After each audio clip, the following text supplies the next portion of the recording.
메시커피 로스터 김현섭이라고 합니다. 다행히 제가 30분만 하고 그 뒤에 또 좋은 또 얘기랑 또 커피 시연 보는 순서가 있으니까 저는 뭐 제가 경험했던 얘기들 좀 전해드리려고 했었어요. 그 프로스터가 사실은 진짜 오래된 로스터기 회사잖아요. 그랬는데 그러니까 저희가 아마 프로스터를 왜 샀는지 되게 궁금해하시는 분들이 진짜 많을 거예요. 근데 이게 사실 제일 좋았던 거는 그 가격이죠, 사실. 그러니까 당연한 거예요. 옷 카페 오픈하는데 들어가는 비용 다 똑같잖아요. 근데 그러면은 로스팅은 하고 싶고 좋은 로스터기는 사고 싶은데 일단은 항상 카페 열 때 제일 중요한 건 예산이니까 예산 안에서 사야 되는데 사실 디드릭을 좀 사고 싶은 욕심이 있었어요. 왜냐면 제가 예전에 썼던 기계들 다들 쓰고 싶어 하잖아요. 로스터기 살 때. 근데 뭐 프로바시나 뭐 빅센이나 디드릭은 제가 원래 썼던 기계니까 근데 그 중에서도 제일 쌌던 게 디드릭이었어요. 예전에는. 그래서 디드릭 사면 좋지 않을까 해서 알아보다가 디드릭 이제 카페쇼 때 가서 이제 가격을 문의를 했는데 디드릭 가격이 프로바시랑 같아진 거예요. 그러면 내 계획은 완전 틀어졌잖아요. 근데 다행히 운이 좋았던 게 프로스터를 아는 사람들이 많이 썼어요. 그래서 그냥 카페 놀러 간 김에 그냥 한번 돌려보기도 했었고 1kg짜리. 그리고 되게 운이 좋았던 게 저희가 창업하는 해 봄에 상하이에서 그러니까 바리스타 캠프라는 수업을 들었는데 거기 중국 그 아카데미에 프로스터가 설치가 돼 있었어요. 근데 일본의 마리아마 커피의 마리아마가 로스팅하는 그 수업이 있었어요. 근데 로스터기가 태완 1kg짜리였었는데 그 로스터기로 이제 로스팅을 한 거죠. 그래서 그걸로 이제 로스팅 어떻게 하는지에 대한 접근, 뭐 대회콩과 뭐 바리스타 챔피언십에서 로스팅을 어떻게 뭐 하는지에 대한 설명을 해주는데 그 사실 저게 있잖아요. 프로스터나 태완 프로스터 로스터기로 로스팅을 하면 이상하게 뭐 탄맛 난다, 뭐 되게 뭐 약간 뭐 매캐한 향이 있다 이런 부정적인 견해들이 있었는데 마리아마가 로스팅을 해줬는데 커핑을 했는데 괜찮은 거예요. 그 얘기는 로스터기 구조적인 문제가 아니라 그냥 로스터기를 사용하는 사람들의 습관이거나 뭐 그 예전 선생님들의 커피 스타일 때문이라는 얘기라는 건 알고 있었어서 옵션이었죠. 그러니까 제가 썼던 디드릭을 살 것인가 아니면 좀 더 가격이 좋은 태완을 살 것인가. 그런데 이제 디드릭 가격이 올라갔고 당연히 뭐 태완 살 수밖에 없는 거고 그러니까 디드릭을 샀으면 2.5kg 로스터기밖에 못 샀는데 태완을 사면 한 절반 가격에 5kg의 로스터기를 살 수 있는 거예요. 그러면 당연히 5kg짜리 사는 게 맞는 거잖아요. 그리고 맛에서도 분명히 충분히 검증이 됐었고 그래서 이제 그런 생각으로 로스터기를 샀죠. 그래서 이후에도 그 이후란 얘기 되게 많이 들었어요. 메시커피가 1층에 되게 작게 로스터기가 있으니까 여기는 쇼룸이고 뭐 공장이 따로 있어서 그 공장에서 뭐 프로바시나 뭐 로링으로 로스팅한다는 소문도 있었어요. 근데 실제 저희가 거기 도임하는 사람들은 아니니까. 왜냐면 사람들이 생각했을 때 태완은 꼭 그 약간 그 옛날 선생님들 커피 맛이 난다는 편견이 있으니까 사실 그런 생각을 하셨던 거예요. 그러니까 이 로스터기로는 그런 맛이 날 리가 없다. 근데 아니었던 거죠. 그리고 왜냐면 제가 그 상하이에서 경험했던 커피는 너무 깨끗한 거예요. 그러니까 로링으로 로스팅한 것 같은 느낌이 났었어요, 사실. 그래서 이 가능성이 있구나. 근데 이걸 어떤 식으로 프로파일을 적용하는지만 잘 잡으면 되겠다는 생각이었어서 그러니까 좋은 롤모델이 있으니까 그 맛에 가깝게 프로파일 그러니까 태완의 약간 단점이라는 게 제어 포인트가 좀 많아요. 그래서 밑에 하단 템포도 손댈 수 있고 위에 상단 템포도 손댈 수 있고 뒷판 열면은 뭐 배기값도 전자되어 되니까 그걸 조합을 어떻게 하면은 로링처럼 돼요.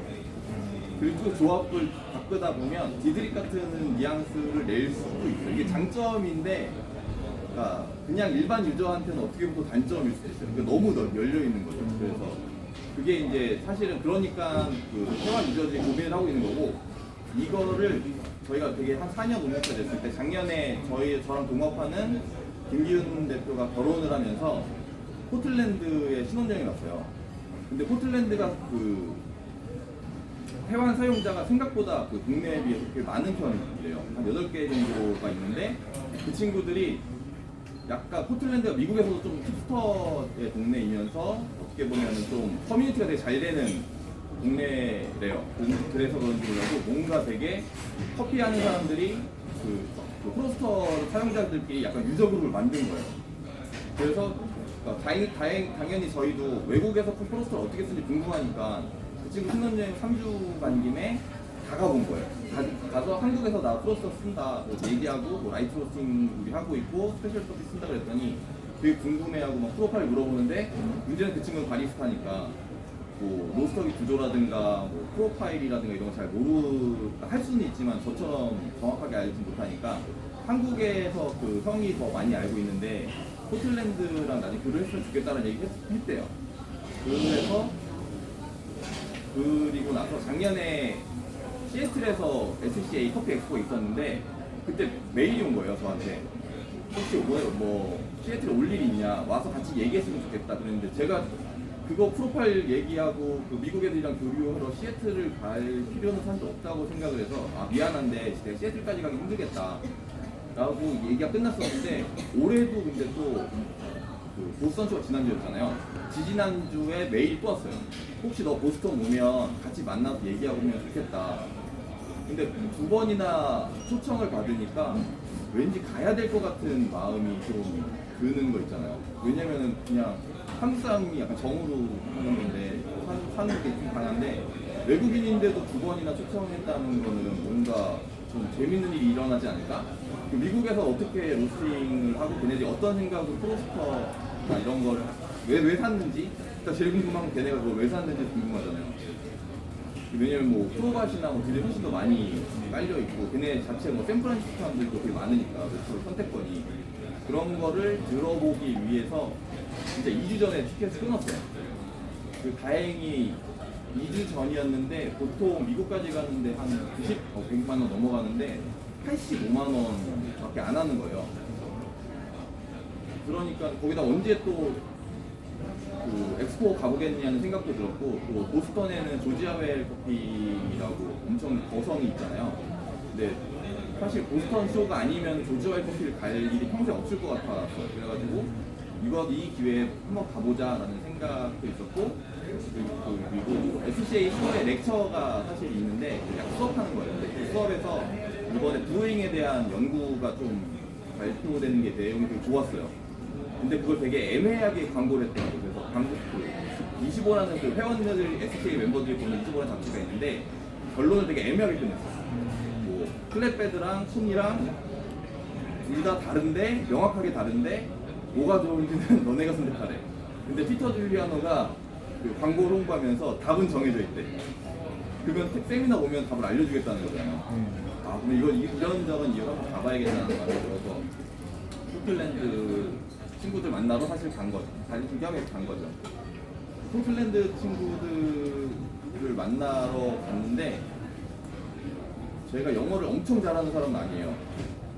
그런데도 불구하고 엄청 환대를 해주는 거예요. 그러니까 같은 그 커피하는 사람이니까 환대를 해주는 것도 있었고 같은 이제 유저잖아요. 같은 로스터기를 쓰는. 그러니까 그런 공감대가 일단 형성이 잘 됐었고. 근데 이상한 거는 포틀랜드 애들 미국에서도 다 그런 게 아니래요. 그러니까 미국 사람들이 커뮤니티 원래 잘 만들고 약간 양덕이 원래 되게 무섭다고 하잖아요. 그런 식으로 뭐 미국 덕후라서 뭐 그런 줄 알았더니 약간 포틀랜드 사람들의 약간 특유의 문화이기도 했었고 그리고 저는 처음에는 이런 여기서 얘기하는 이런 로스터 유저들이 태완이나 그러니까 프로스터나 미국 이제 딜러가 그런 자리를 마련한 오피셜 행사인 줄 알았는데 가서 물어보니까 언오피셜 프로스터 뭐 리트릿이래요. 그러니까 그냥 자기네들끼리 자발적으로 그냥 술집 하나를 빌려가지고 술집에 한 몇 테이블 빌려가지고 자기네들이 돈 모아가지고 더 산 거예요. 이거 진짜 상상도 못했던 거예요. 그러니까 저는 당연히 프로스터에서 뭐 지원비 나오고 가면 이제 뭐 공식적으로 뭐 프로스터 뭐 홍보도 하고 이런 건 줄 알았는데 진짜 순수하게 유저 모임이어서 자기네들이 프로스터 쓰면서 어떤 뭐 프로파일로 로스팅되는 것도 잘 됐고 아니면 뭐 이번에 뭐 약간 고장난 게 있었는데 그걸 자체적으로 어떻게 수리를 할 수 있었는지에 대한 노하우 공유하고 그리고 뭐 새로 이제 프로스터를 사고 싶어하는 사람들이 있으면은 그 사람들한테 자기가 썼던 노하우들이랑 어떻게 하면 이걸 더 잘 쓸 수 있는지 이런 팁을 공유를 해주더라고요.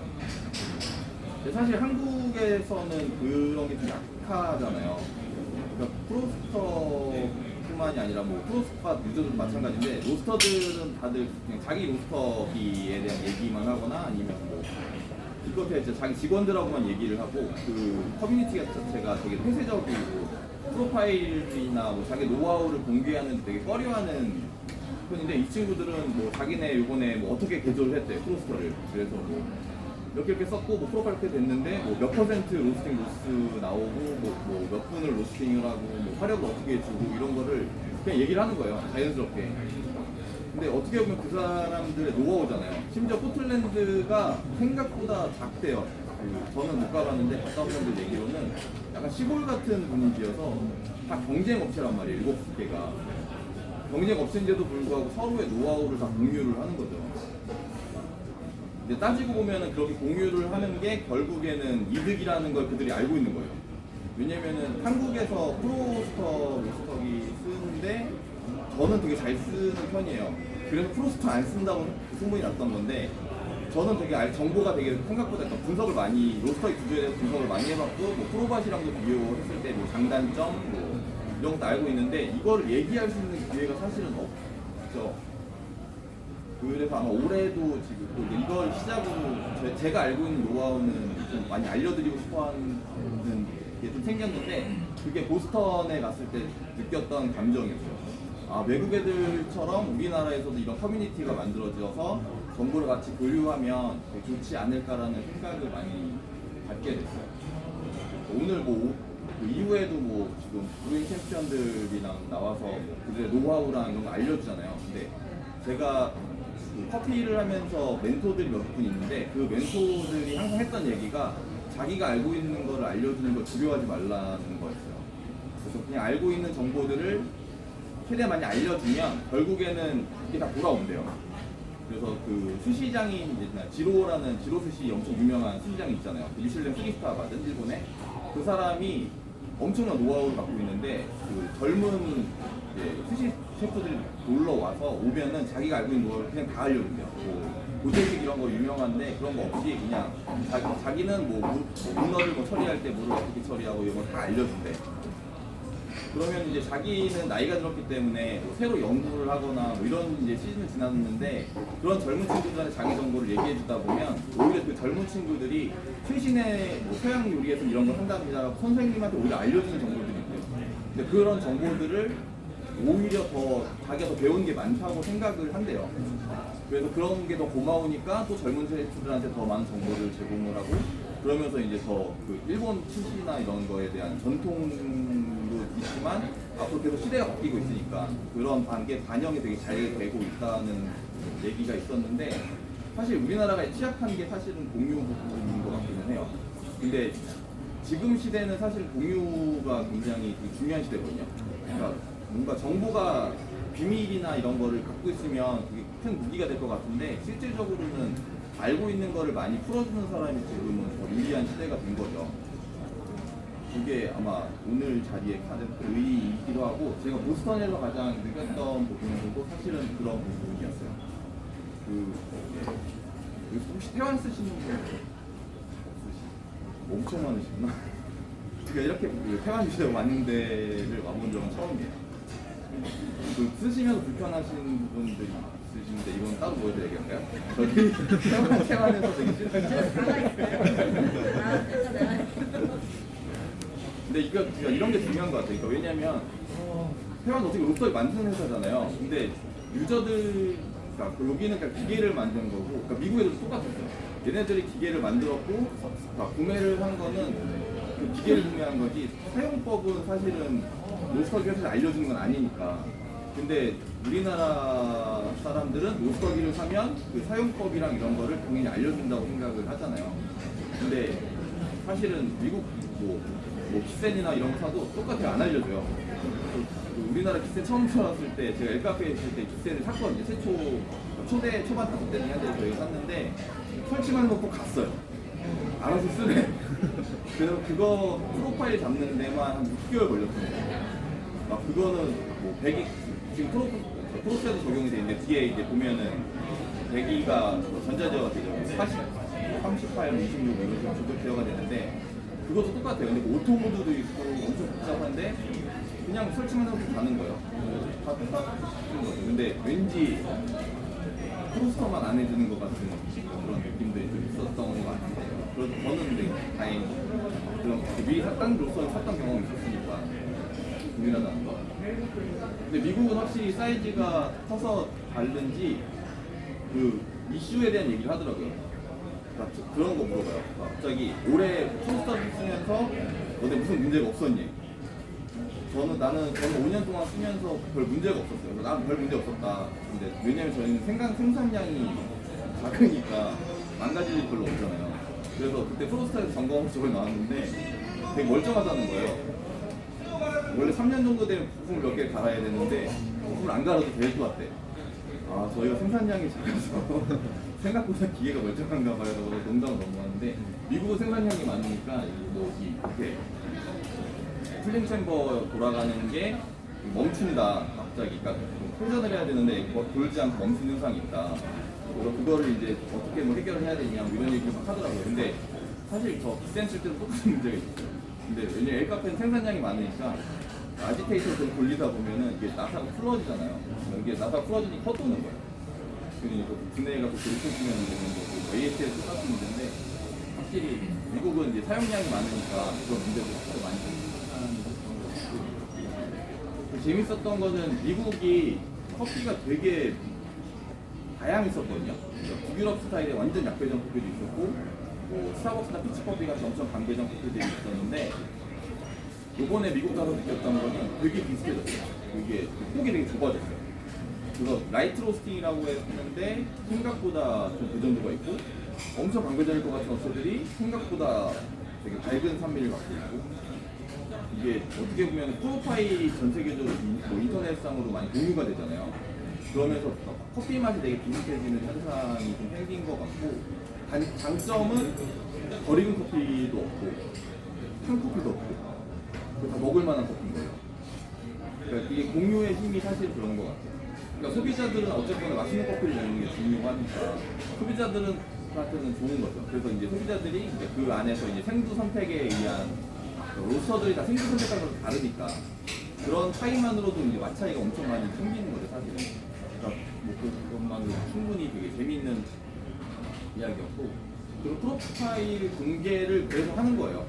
어차피 프로파일이 똑같아도 뭐 설치된 환경, 뭐 배기값 당연히 다르고 뭐 생두 선택하는 게 다르기 때문에 그리고 사실 로스팅 되게 예민하잖아요. 마지막에 뭐 5초, 10초 디벨롭 더하고 덜하고 차이에 따라서 좀 산미가 살아나고 산미가 없어지고 이런 약간 복잡한 거기 때문에 결국 로스터들이 만들어내는 거는 자기 취향의 커피를 손님한테 주는 거니까 똑같은 프로파일 뭐 같이 공유하면 나쁠 거 없는 거죠. 근데 대신 이제 이게 공유가 잘 되면 덜 익는 커피도 없어지고 타는 커피도 없어지고 근데 그 안에서 이제 테이스트 밸런스라고 하는 산미랑 단맛의 균형감 그 차이만으로 소비자들한테 어필이 되는 우리 내 손님을 찾을 수 있는 그런 얘기가 됐던 것 같아요. 그래서 이 친구들이 지금 제 프로파일을 되게 궁금해요.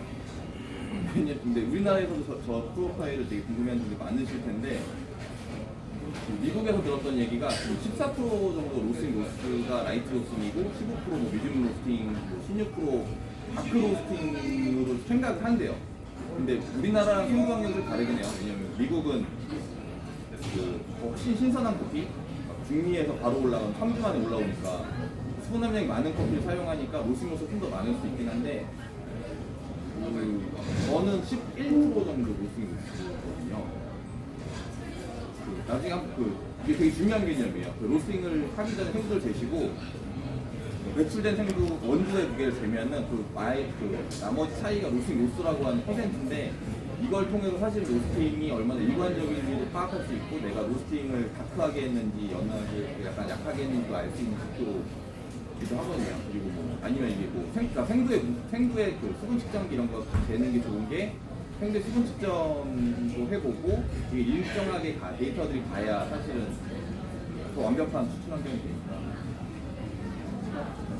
제가 말이 진짜 많아갖고 잘못하면 제가 이걸 1시간 넘게 얘기해가지고 아무튼 뭐 로스팅 팁을 드리자면 그런 수치들을 잡아주시는 게 제일 중요하고 그리고 나서 사실 맛에 대해서 얘기를 해야 돼요. 그런 게 환경이 일정한 상태에서 맛이 이제 왜냐면 로스팅은 진짜 5초 차이만으로도 산미가 너무 도드라지거나 아니면 완벽하거나 아니면 산미가 너무 없어져서 그냥 다크한 맛이 날 수도 있기 때문에 그런 미묘한 데이터들을 좀 정확하게 잡아주시는 게 되게 중요하다. 그러니까 뭐 데이터가 똑같아도 맛은 다를 수 있어요. 왜냐면 뭐 브루잉 해보시면 아시겠지만 뭐 18%에서 22% 사이에가 뭐 골든컵인데 똑같이 19.5%의 뭐 수율의 농도 똑같이 1.3이어도 바리스타의 습관이나 레시피에 따라서 맛이 완전 달라요.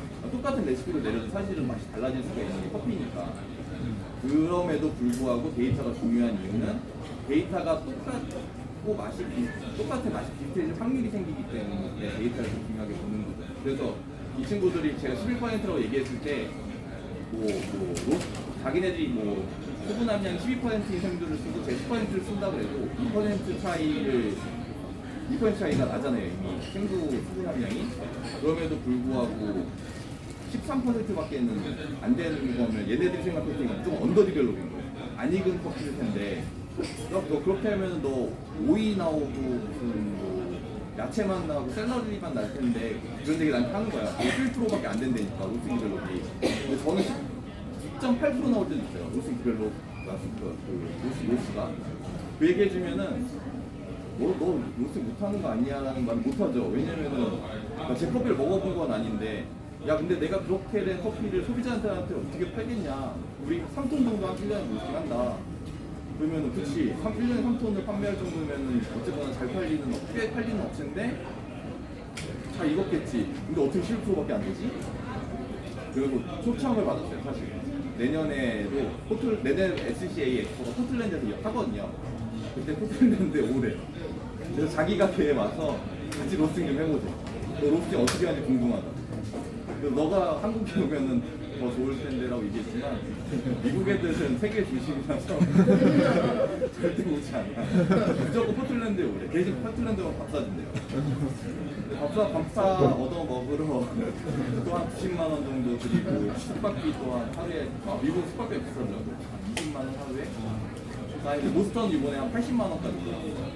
보스턴 마라톤 대회가 있었어가지고 엄청 집중했었는데 뭐 그 정도 비용이 드는데 내년에 혹시 컴퓨터 사용자분 중에서 저랑 같이 가실 분 있어요? 가면은 미지 씨가 밥도 사줘요. 네, 한번 투어를 준비를 해볼까요? 해볼까요? 일단 한국에서 커뮤니티를 만드는 거 한번 해보는 게 좋지 않을까요? 그렇죠? 그러니까 작년에 그 얘기 진짜 많이 했어요. 제가 프로스터 쓴지 5년, 6년 됐고 그러면은 한국에서도 약간 미국의 커뮤니티 같은 거를 만들면 좋지 않을까. 왜냐면 저는 오픈하는 게 안 어렵거든요. 알려드리면 되는 거고 아시죠? 저 샤브샤브 커피 유명한 거.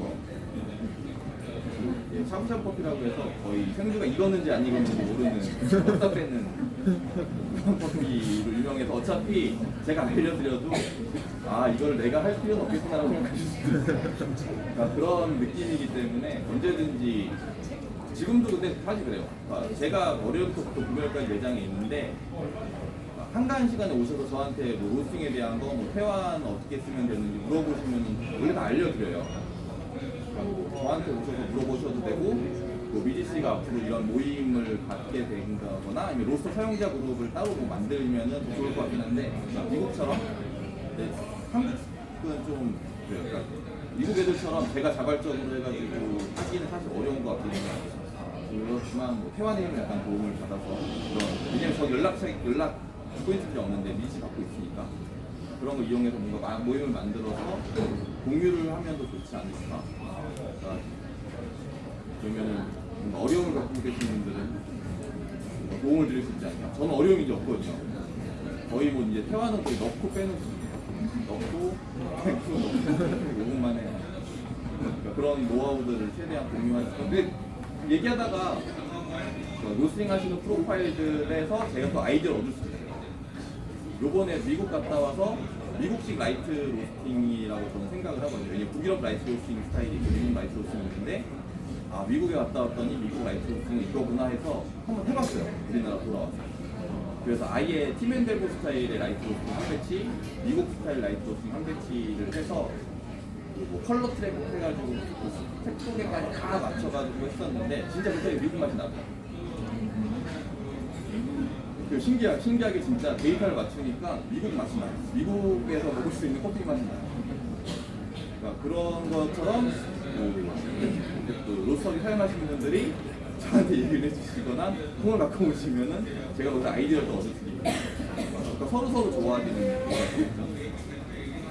아까도 말씀드렸는데 이렇게 얘기하면은 3시간 정도를 쉬지 않고 얘기할 수 있기 때문에 뒤에서 중요한 얘기들이 많아요.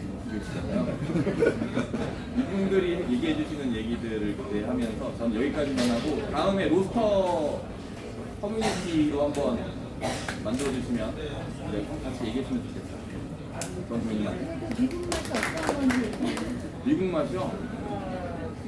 저기 이 맛 이거 지금 이거 무슨 커피예요? 내려주신 거?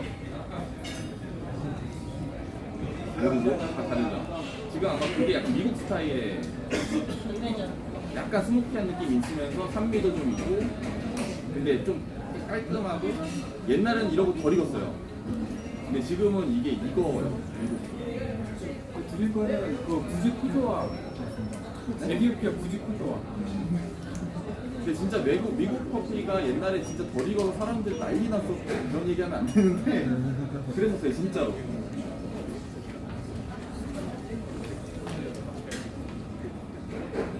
그렇습니다. 근데 잘 익었는지 안 익었는지 사실 보려면 산미가 있는데 마셨는데 부담이 없으면 잘 익은 거예요. 그리고 또 야채만 안 나고.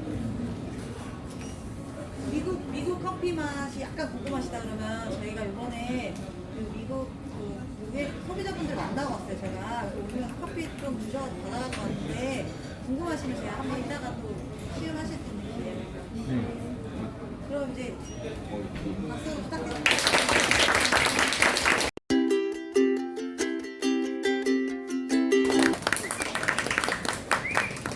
네, 반갑습니다. 저는 박지민이라고 하고요. 지난 10년간 고려전문학교 관광식품학과 커피 전공을 학과장으로 근무를 했습니다. 현재는 지금 퇴사를 했고요. 한국대학교 문화예술대학원 커피학과 교수를 하고 있습니다. 사실 제 세미나였는데 아무래도 저는 사실 커피 쪽에서 되게 유명한 사람은 전 아니라고 생각을 해요. 그래서 아마 저를 보시는 것보다 실제 챔피언들을 보시는 게 아마 더 좋으실 것 같아서 저희 친구들이 제가 한번 제안을 했더니 굉장히 흔쾌히 수락을 해줘서 오늘 아무래도 여기서 얘기만 듣는 것보다는 진짜 커피에 대한 시음도 하시고 궁금한 것도 이제 좀 서로 이제 얘기를 하시고 하시면 더 좋으실 것 같아서 흔쾌히 허락을 해주셔서 제 세미나에 2명의 제 제자, 애제자인 친구들이 참석을 해줬습니다. 박수 한번 부탁드리겠습니다. 그냥 제가 잠깐 간단하게 소개를 해드릴게요. 지금 제 오른쪽에 있는 이제 정희성 선수 같은 경우는 2013년도에 이제 브로스컵에서 저와 이제 선수와 코치 관계로 만났어요. 그러니까 사실은 그 당시에는 학교에 있는 학생이었죠. 제 제자였고 어떻게 보면은 대한민국에서 학생 최초로 트로피를 들었던 친구고요. 이 친구 같은 경우는 2013년도에 멜버른에서 세계 2위를 했습니다. 현재 한국에서 가장 높은 순위를 갖고 있고요. 브로스컵 분야에서는 가장 높은 순위를 갖고 있고요. 지금 현재는 저와 같이 코칭 일을 하고 있고 제가 퇴사하고 지금 현재 사업체를 하나 준비하고 있어요. 그래서 홍보를 이 자리에 들어서 좀 하긴 해야 될 것 같아서 아직 사무가 안 정해지고 오픈이 아니기 때문에 저와 같이 아마 함께 하게 될 것 같아서 앞으로 또 좋은 자리 있으면은 그때 다시 소개해 드리도록 하겠습니다. 그리고 오른쪽에 있는 우리 훈남 선수는 이제 조용주라는 친구입니다.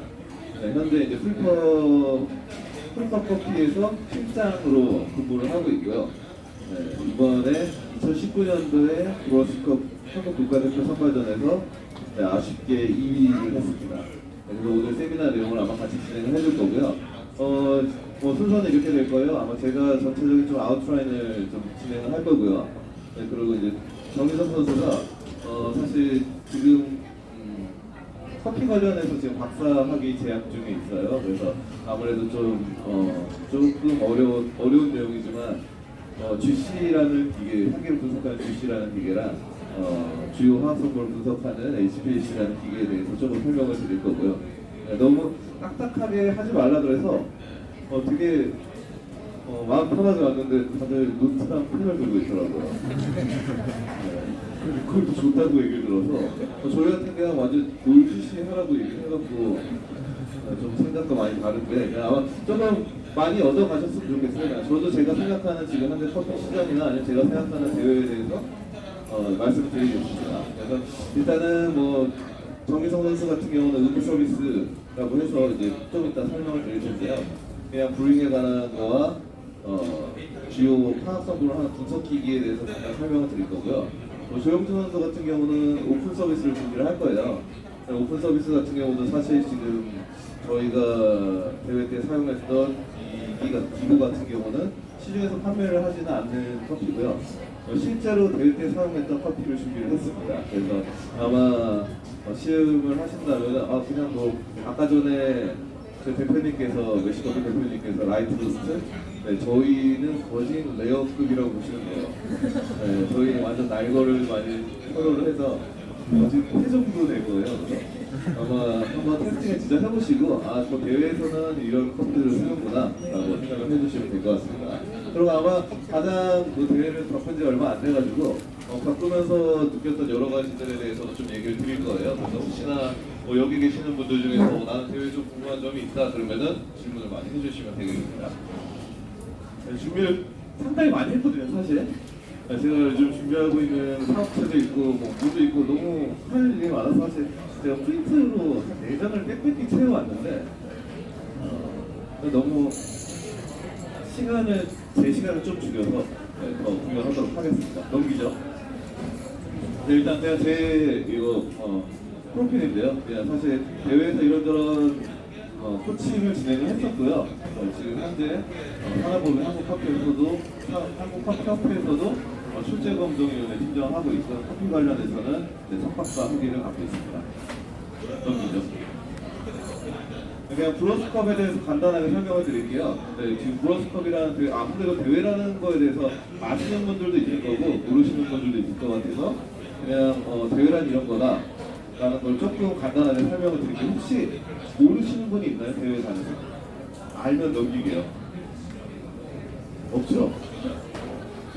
저는 사실 여기 어떤 대상이 오는지도 파악을 못하고 와가지고 혹시나 모르시는 분들이 있을까봐 준비는 했는데 그 대회에 관한 것들은 좀 소개를 안 하도록 할게요. 그냥 브론스컵에 대한 대회만 소개를 해드리겠습니다. 네, 지금 브론스컵이라는 대회는 크게 두 가지 라운드로 나눠져요. 그래서 하나는 오픈 서비스라는 심사위원을 3명 앉혀놓고나서 프레젠테이션을 하고 내가 생수를 셀렉을 하고 로스팅을 하고 브루잉 축제 세팅까지 잡는 전체적으로 어떻게 보면 약간의 WBC와 비슷한 형태라고 보시면 되고요.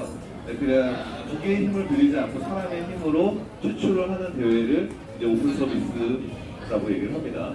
그리고 컴펄서리 서비스 같은 경우는 한국에서는 응급 서비스라고 얘기를 해요.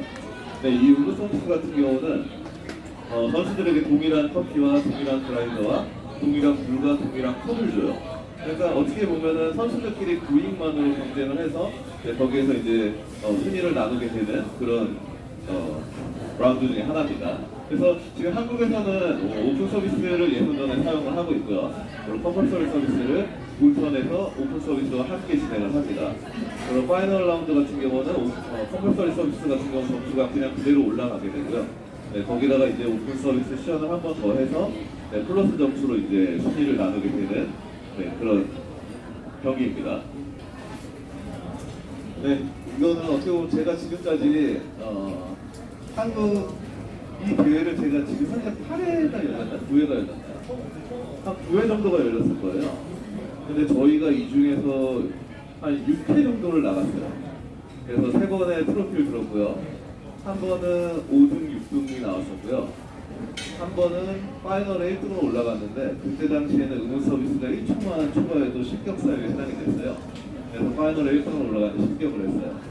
그리고 조용수 선수 이번에 2등 했고요. 그래서 사실 브로스컵에서는 저희는 사실 업체도 아니었고 저희는 학교였는데 좀 많은 성적을 냈었던 것 같아요. 그리고 세계대회 같은 경우도 제가 경험했던 어떻게 보면 제가 기획했던 로스팅이나 분위기에 대해서 좀 말씀을 드리도록 하겠습니다.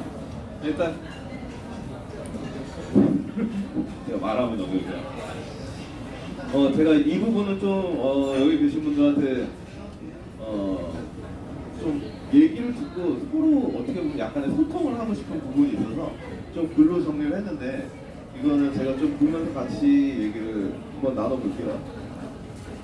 일단은 대회에서 좋은 점수를 받는 커피가 무엇일까요? 네, 아까 전에도 어떻게 보면 메시커피 대표님께서 여러 가지 얘기를 해주신 걸 저도 옆에서 같이 들었었는데 되게 좋은 얘기를 해주신 것 같고 이렇게 커피를 또 접근하시는 분들이 많이 있구나라는 생각을 했었었는데 결국 대회에서 좋은 점수를 받는 커피는 일단은 뭐 SCA에서 당연히 뭐 여기 계신 분들도 모두 커피를 하겠지만 좋은 점수를 받는 커피는 정해져 있어요. 네, 근데 결국은 좋은 점수를 받는 커피라는 것은 뭐 향미가 뛰어나고 뭐 텍스처가 좋고 SET가 강하고 뭐 이런 여러 가지 항목들이 있겠죠. 근데 여기서 이제 우리가 알아야 될 거는 이 좋은 점수를 받는 커피 결국은 좋은 점수 받는 커피가 정해져 있다면은 나는 맛있는 것들을 위해서 진행을 해야 되는데 우리나라의 이제 교육 방식 자체에서도 커피랑 조금 안 맞는 면이 있다라는 생각을 해요. 예를 들면은 우리나라 같은 경우는 주입식 교육을 많이 하는 편이에요. 그죠? 네. 내가 발표를 해서 정답이 아니면 혼이 나요. 아마 저뿐만 아니라 모두가 그렇게 교육을 받았을 거라고 생각이 드는데 사실 커피는 답이 없다라고 볼 수 있는 부분도 없지 않아 있어요. 왜냐면 교육식품이기 때문에 이 사람이 좋아하는 거, 저 사람이 좋아하는 게 다를 수도 있어요. 근데 내가 어떻게 보면은 맛있는 커피를 향해서 뭔가를 연구를 하고 연습을 하고 방법을 찾아야 되는데 그 방법이 기존에 내가 아는 선에서만 이어지는 경우가 되게 많더라고요. 제가 이번에 되게 충격적인 얘기를 하나 들은 게 있는데 브루잉이랑 핸드드립이랑 다른 건가요? 한번 제가 질문을 해볼게요. 브루잉이랑 핸드드립 다른 건가요? 제가 이걸 들은 적이 있어서 그래요. 그래서 여쭤보는 혹시 여기 계신 분들 그렇게 생각하시는 분들이 있나? 아니면 혹은 제가 잘못 생각하고 있는 건가에 대해서 한번 질문을 해보고 싶어서 하는 것 같아요. 저는 지금까지 뭐 제가 원서를 보든지 아니면은 뭐 여러 가지 서적이나 문헌을 봤을 때 브루잉이랑 헤드드립이랑 다르다라는 걸 한 번도 본 적이 없어요. 그렇게 나눠놓은 섹션을 나눠놓은 거를 한 번도 본 적이 없었었는데 어느 순간부터는 한국에서 이렇게 교육하시는 분들 사이에서 얘기가 들리는 거는 브루잉이랑 핸드드립이랑은 다른 거다. 물론 어떻게 보면은 브루잉 중에 하나가 핸드드립이 될 수가 있겠죠. 그러니까 되게 근본적인 접근 방식이 되게 중요한 것 같아요. 그래서 사실 오늘 세미나 내용에서는 저희가 커피 디자인이라는 것들을 저희는 되게 근본적으로 접근을 많이 해서 그걸 어떤 식으로 저희가 접근을 했고 어떤 식으로 풀었는지에 대해서 좀 얘기를 드릴게요. 뒤에 보시면은 저희 무조건 다 이 두 가지로서 저희가 끝났던 것 같아요. 이걸 왜 하느냐, 아니면 이걸 어떻게 하느냐에 따라서 생각을 했었던 것 같은데요. 그냥 로스팅부터 한번 얘기를 해보죠. 로스팅이라는 거는 결국은 그냥 로스팅이라는 거는 의미를 그냥 한번 보자면은 커피에다가 열을 가해서 화학적인 변화를 일으키는 거를 이제 로스팅이라고 얘기를 할 수가 있겠죠. 방법론적인 건 되게 많은 것 같아요. 근데 사실 제가 만들었던 대회 같은 경우는 제 대회 같은 경우는 제가 사실 로스팅을 거의 한 99%는 제가 했던 것 같아요. 그래서 이번에도 뭐 조영준 선수도 사실 제가 로스팅을 했는데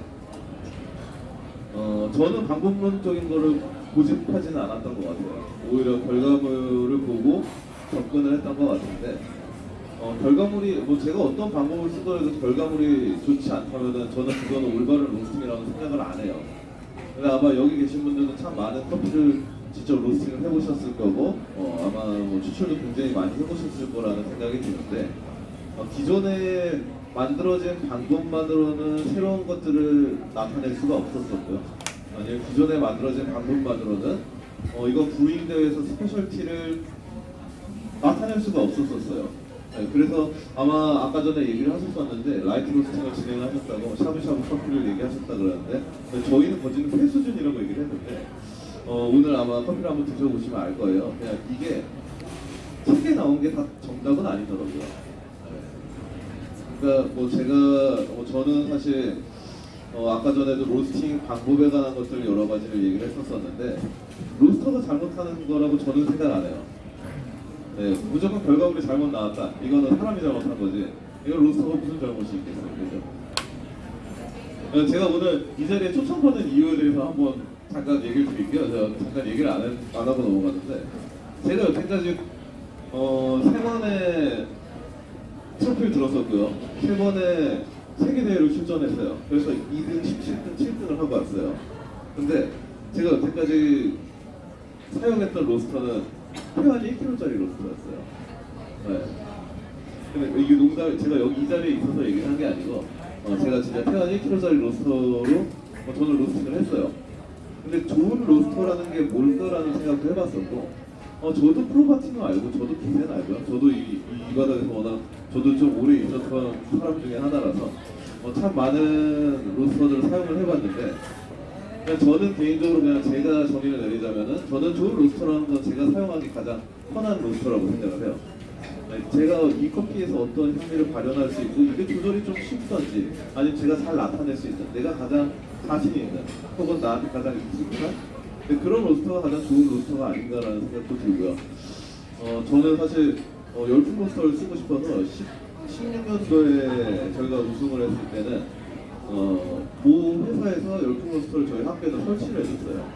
근데 여러 가지 테스팅을 해서 나는 이번에는 열풍으로 해서 부잉을 나타내야겠다. 왜 부잉을 할 때 열풍을 쓸까요?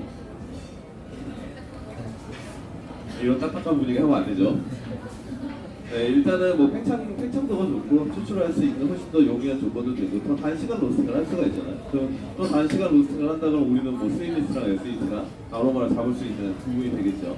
네, 그래서 저는 사실 열풍 로스터를 쓰고자 했는데 결국 사용을 해보니까 사실 제가 생각했던 열풍의 함량이 이만큼 나와주지가 않았어요. 그래서 결국에 저는 다른 로스터를 선택을 못했었고 다시 태환 THCR을 써서 다시 세계대회를 준비를 했었던 것 같아요. 근데 지금까지 세계대회를 준비했었던 커피가 저는 개인적으로 굉장히 맛있었다고 생각을 하고요.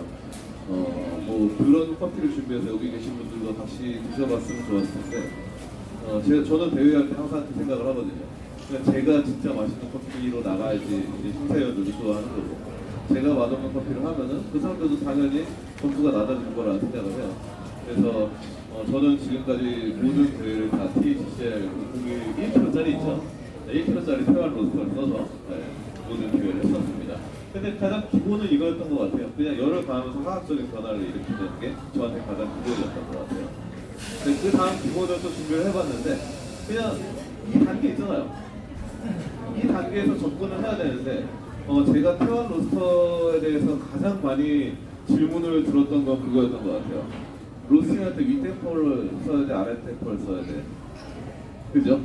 아마 여기 계신 분들도 그런 질문 되게 많이 받아보셨을 거라고 생각을 하는데 뭐 저는 사실 그냥 윗템포 다 그냥 오픈해버리고요. 아랫템포로 로스팅을 점점 이제 닫아가면서 진행을 하는 케이스인데 그냥 그 방법은 중요한 것 같지는 않아요. 결국은 내용물이 제대로 나오는 게 올바른 방법이라고 생각을 해서 저는 만약에 제가 지금 하는 로스팅 방법 외에 더 좋은 퀄리티의 커피가 나온다면 좀 바꿀 의향이 있습니다. 그냥 방법도 바꿀 의향도 있고 그냥 콩마다 방법이 다 일치는 안 하더라고요. 지금까지 세계대회 콩을 직접 뭐 미국에다 연락을 해서 조셉 프로듀스기한테 직접 받은 커피도 있었어요. 저희가 중국에 가가지고 조셉 또 만나가지고 막 샘플을 받고 막 이렇게 해서 그 샘플을 테스팅을 하면서 항상 내가 이 커피를 붓는다면이라는 가정하에 테스팅을 많이 했었던 것 같아요.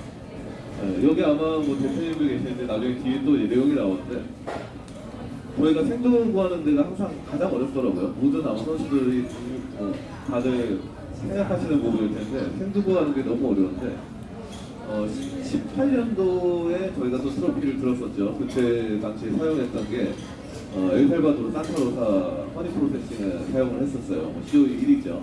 그 커피를 썼는데 그 전까지 어떤 커피를 써야 되지라는 고민을 되게 많이 하고 있었어요.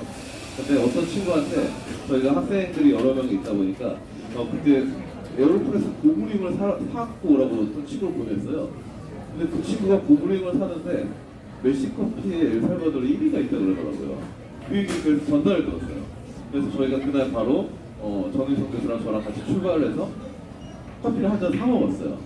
사 먹으면서 제가 생각했던 건 이걸 내가 로스팅을 한다면 이라는 생각을 했었어요. 그래서 뭐 정희성 교수랑 항상 모든 대회를 같이 코칭을 하고 있기 때문에 생각해보니까 할만하겠더라고요. 그래서 좋다 이걸로 가자 그래가지고 그때 당시에 1.5kg 샀어요. 대회를 준비하는데 1.5kg를 샀는데 저는 사실 18년도에 그 친구 우승할 거라고 생각 안 했어요. 그 당시 그 뒤쪽에 나오는데 그 친구가 그 당시에 나이가 19살이었어요. 아마 대한민국에서 가장 최연소였던 챔피언인 것 같은데 19살짜리 친구가 챔피언이 됐었는데 그 친구는 저는 사실 본선만 올리려고 대회를 만들었었던 대회였고 나이가 워낙 어리다 보니까 그때 아마 심사위원이 우리 안재민 선수가 심사위원을 해주셨던 걸로 아마 알고 있는데 참 어떻게 보면 나이가 어려갖고 그걸 좀 더 커버치려고 하다 보니까 그게 트로피까지 가는 현상이 나타났었던 좀 웃겼던 대회 중에 하나였었던 것 같아요. 저는 정말 열심히는 했죠. 근데 아무튼 그냥 전달하고 싶은 거는 모든 거는 그냥 기초부터 접근을 하시는 게 제일 좋은 것 같아요. 근데 이거는 지금 에스프레소 커피라고 일리 사이언스의 이제 내용에 수락되어 있는 건데 그냥 여기서 되게 중요한 거는 가장 센터에서 가장 통의 표면까지가 약 5도 차이가 난다고 그러더라고요. 그러니까 이 열이 얼마만큼 생도에 고르게 전달이 되느냐가 로스팅의 가장 중요한 부분 중에 하나인 것 같아요. 결국은 뭐 볶음도 그리고 로스팅 그레이드나 아니면 로스팅 타임이나 아니면 콩이 어떻게 열이 고르게 전달이 되는지 결국은 뭐 외부에서 오는 열이 강하고 내부에서 있는 열이 약하면 외부가 타는 현상이 나타나겠죠. 또그 반대로 내부에서 있는 열이 강하고 외부에서 오는 열이 약하다 그러면은 내부가 타는 현상이 나타나겠죠. 그래서 어떻게 하면 열을 고르게 전달할 수 있는지가 저는 제가 로스팅을 할 때 되게 포인트로 잡는 부분 중에 하나인 것 같습니다. 네, 이거는 그냥 제가 사용했던 로스터라서 하나 올려봤고요. 사실 세계대회 때 2018년도에 저는 이걸 너무 써보고 싶었어요. 저는 사실 사용해본 적은 있었었는데 그냥 뭐를 선정을 하더라도 이유가 꼭 필요하신 것 같아요. 그래서 사실 제가 이걸 쓰고 싶었었던 거는 저희가 사용했던 커피들은 다들 이제 굉장히 고가의 스페셜티 커피예요. 뭐 키로에 약 한 40만 원, 뭐 이 정도까지 가는 굉장히 고가의 커피였는데, 근데 그런 커피들을 라이트 로스트를 했을 때와 커머셜 커피를 라이트 로스트를 했을 때 두 개의 차이는 분명히 난 거예요. 네, 한번 어떻게 보면 저한테는 그런 게 이제 스페셜티의 거진 기준처럼 이 커피는 라이트 로스트를 해도 분명히 아무런 뉘앙스가 안 나타날 거야 라고 생각을 하는 게 있고 뭐 이 커피는 분명히 나타나겠다라고 생각을 하는 게 있어요. 그러니까 어떻게 보면 제가 커피를 마시면서 생각을 하는 부분 중에 하나인데 제가 열풍 로스터를 쓰고 싶었었던 거는 워낙 스위니스가 좋았던 커피고 SH가 강도가 너무 높은 커피였어요. 그리고 아로마가 정말 기가 막힌 커피들이어서 사실 제가 이 1kg짜리 쓰는 것보다 열풍 로스터를 쓰면 그 모든 것을 더 잡을 수 있는 환경이 나오겠죠. 네, 그러니까 내가 가능한 이 커피가 갖고 있는 성분들을 더 많이 발현할 수 있는 방법을 선택하기 위해서 저는 이 로스터를 생각을 했었던 것 같습니다. 넘겨주시고요. 네, 이제는 그냥 추출에 관한 것을 좀 말씀을 드릴게요. 추출이라는 게 뭐 커피에서도 추출이라는 걸 사용을 하지만 실질적으로 그런 뭐 시럽 같은 데서 추출이 되게 많이 쓰이는 거 아세요? 추출이라는 거를 네이버 정의 같은 걸 찾아보시면은 그냥 뭐 빨간 글씨로 제가 분리의 방법이라고 해요. 그냥 커피가 갖고 있는 성분을 분리하는 방법이에요. 결국은 추출이라는 거는 꼭 주전자를 써야 될까요? 그죠? 주전자를 꼭 써서 해야지만 추출이라고 볼 수는 없는 것 같아요. 아니면 커피를 하면서 내가 커피를 추출해 놓은 다음에 그 우유를 희석하면 안 좋은 커피인가요? 거기서부터 오류들이 되게 많이 시작되는 것 같아요. 그러니까 어떻게 보면 약간의 한국 바리스타들의 약간 고집이 있어요. 저도 고집이 있어요. 다들 자기만의 고집이 있고 접근 방식에 따른 차이인 것 같은데 방법은 저는 그렇게 딱 중요하지 않다고 생각해요. 오히려 내 눈앞에 나온 이 한 잔의 커피가 뭐 플레이버나 아니면 뭐 여러 가지 항목에서 굉장히 좋은 뉘앙스를 나타냈다. 이건 그러면 좋은 방법이에요. 맞는 방법이에요. 그래서 저는 여기 계신 분들한테 그냥 제가 세미나를 하면서 좀 얘기해 드리고 싶은 건 되게 엉뚱한 것도 한번 해보세요. 네. 이 어떻게 보면은 네, 이거 저희가 도구인데 저희가 그냥 생각하면서 만들었었어요. 그러니까 한번 만들어진 과정을 얘기를 해드리자면은 그냥 제가 학교에서 심심하면은 이런 커피는 어떨까 해서 내려먹던 방식을 그냥 기계 도구화로 만들어봤어요. 네, 그런데 거기에 따라서 엄청난 시너지가 나타나고 이게 사실 너무 아직까지도 미개척 분야들이 너무 많구나라는 생각이 들었거든요. 그러니까 엉뚱한 생각이 들어도 시도를 한번 해보세요. 시도를 한번 해보시면은 결국 결과물이 좋으면 그게 답이 될 수도 있을 거예요. 오늘 한번 커피 한번 직접 테스팅 해보시고 그냥 생각보다 여러 가지 시너지들이 많이 나타날 거예요. 아마 이 부분은 저희 조용주 선수가 설명을 해줄 거기 때문에 저는 설명 안 하고 넘어가겠습니다. 네, 그냥 침투 용액 분리입니다. 내가 어떻게 침투를 시켜서 요리를 시키고 이걸 어떻게 분리를 시키냐에 포커스를 잡으시면 돼요. 그러니까 추출이 뭐 생각보다 분리의 기술, 커피 추출로서 커피가 되게 많이 바뀔까요? 또 커피하면서 질문 진짜 많이 듣는 것 중에 하나. 생두가 중요해요, 로스팅이 중요해요, 브루잉이 중요해요, 그렇죠? 다들 공감하죠? 셋 중에 뭐가 제일 중요할까요? 그렇죠? 뭐 하나가 빠질 수가 없어요. 내가 암만 좋은 생두를 셀렉을 해도 내가 로스팅을 하는 데 있어서 내가 망치면 그 커머셜로 변하잖아요. 예를 들면은 뭐 게이샤 한 미디엄까지만 뭐 미디엄 포인트 로스팅만 가더라도 이제 커머셜로 변해버리는 케이스들이 너무 많아요. 근데 뭐 제대로 로스팅을 했어요. 근데 추출도 너무 엉망을 했어요. 그것도 커머셜로 변하잖아요. 그죠? 그래서 어떻게 보면 그냥 좀 전달드리고 싶은 내용은 스페셜티는 스페셜티답게 로스팅을 하시고 그냥 커피가 갖고 있는 성분은 변하지는 않는 것 같아요. 없는 성분을 로스팅으로 만들 수는 없어요.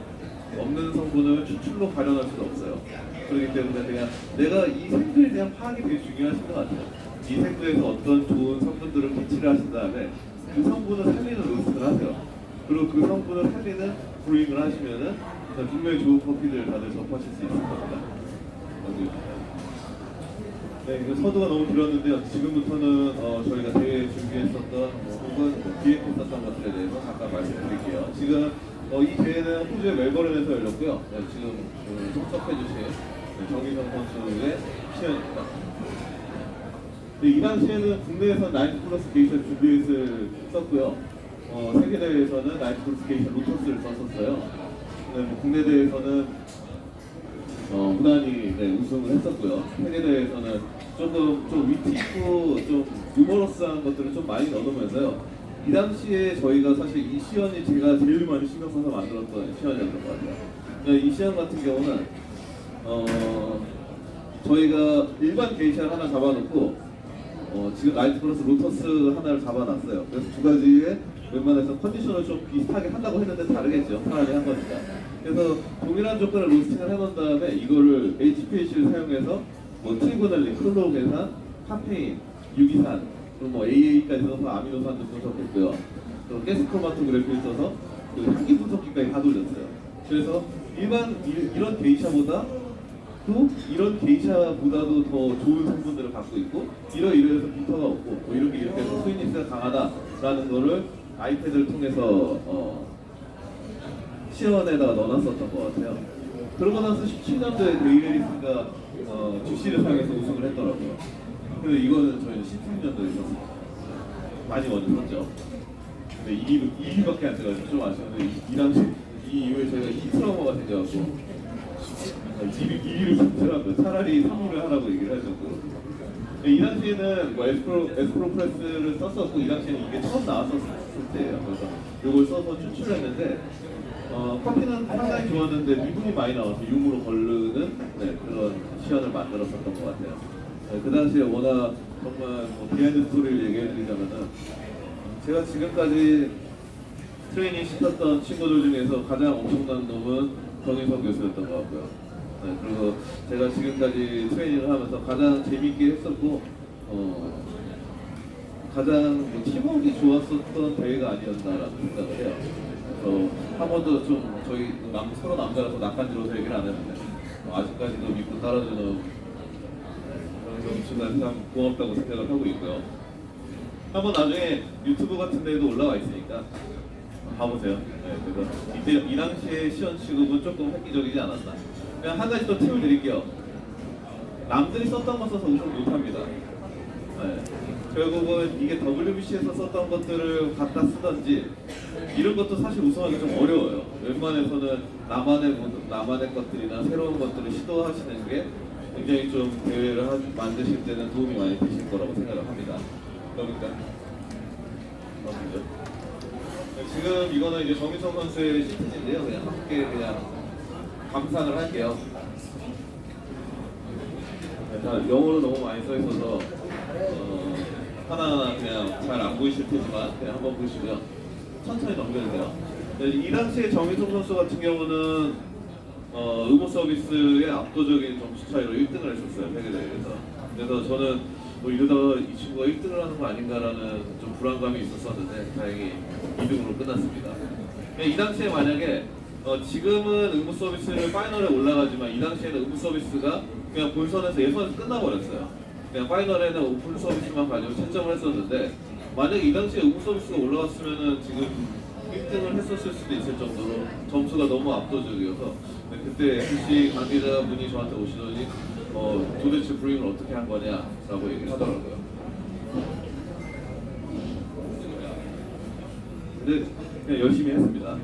오늘 아마 정희성 선수가 그냥 시연할 때 좀 보여드릴 거니까 같이 한번 시험하시면서 이 정도가 그 당시에 1등을 했었구나 라고 생각을 해주시면 좋을 것 같아요. 넘기죠. 지금 같은 경우는 오픈 서비스 시트지인데 이 당시에 정희성 선수가 진짜 좋은 점수를 받았던 거는 디스크리션이나 커스터머 서비스 부분이었던 것 같아요. 이 당시에는 사실 점수대가 좀 작아지고 이 정도도 굉장히 좋은 점수를 받았었는데 뭐 에너지틱하다, 뭐 유머러스하다 이런 내용들이 많이 담겨 있고 커피 같은 경우는 굉장히 좋은 점수를 받았어요. 이 당시에 조셉한테 다이렉트로 연락이 돼갖고 그 친구들이 프로세싱을 하던 걸 중간에 끝마치자마자 저한테 보내줬어요.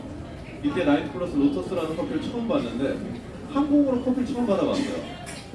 맨날 뭐 다들 한국에 들어와 있는 것만 하다가 급하다 보니까 이제 세계대회를 준비를 해야 되다 보니까 항공으로 커피를 처음 받아봤는데 지금까지도 그렇게 과육이 안 말라 있는 커피를 처음 봤어요. 근데 그 당시에 커피는 제 인생의 커피 게스트 안에 들 정도로 플레이가 굉장히 뛰어났었어요. 약간 빨간색을 나타내는 듯한 커피였는데 그냥 그런 트로베리 바구니 같았어요. 네. 너무 빨간색들이 여러 가지가 막 생각나는 그런 되게 훌륭한 커피였던 것 같아요. 네, 두 명은 점수가 굉장히 좋았는데 한 명은 좀 짰었고요. 그다음 16년도에 1위를 한 친구에 대해서 그냥 설명을 잠깐 해드릴게요.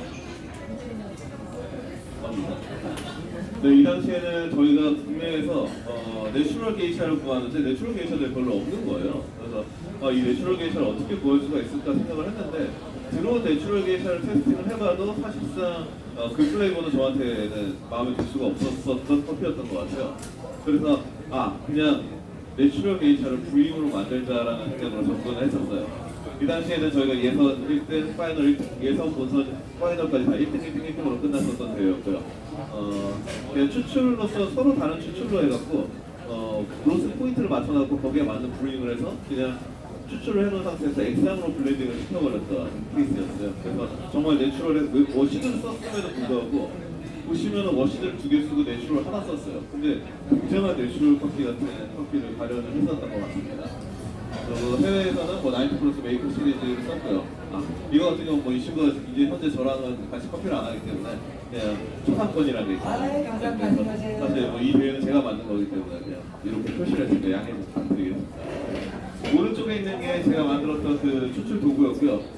저런 식으로 어떻게 보면은 브링 방법을 다르게 해서 서로 다른 볶음도였어요. 네, 그래서 그냥 한 잔으로 만들었을 때 내추럴 뉘앙스를 나타내는 커피를 만들어보고 싶다라고 해서 만들었던 방식이고요.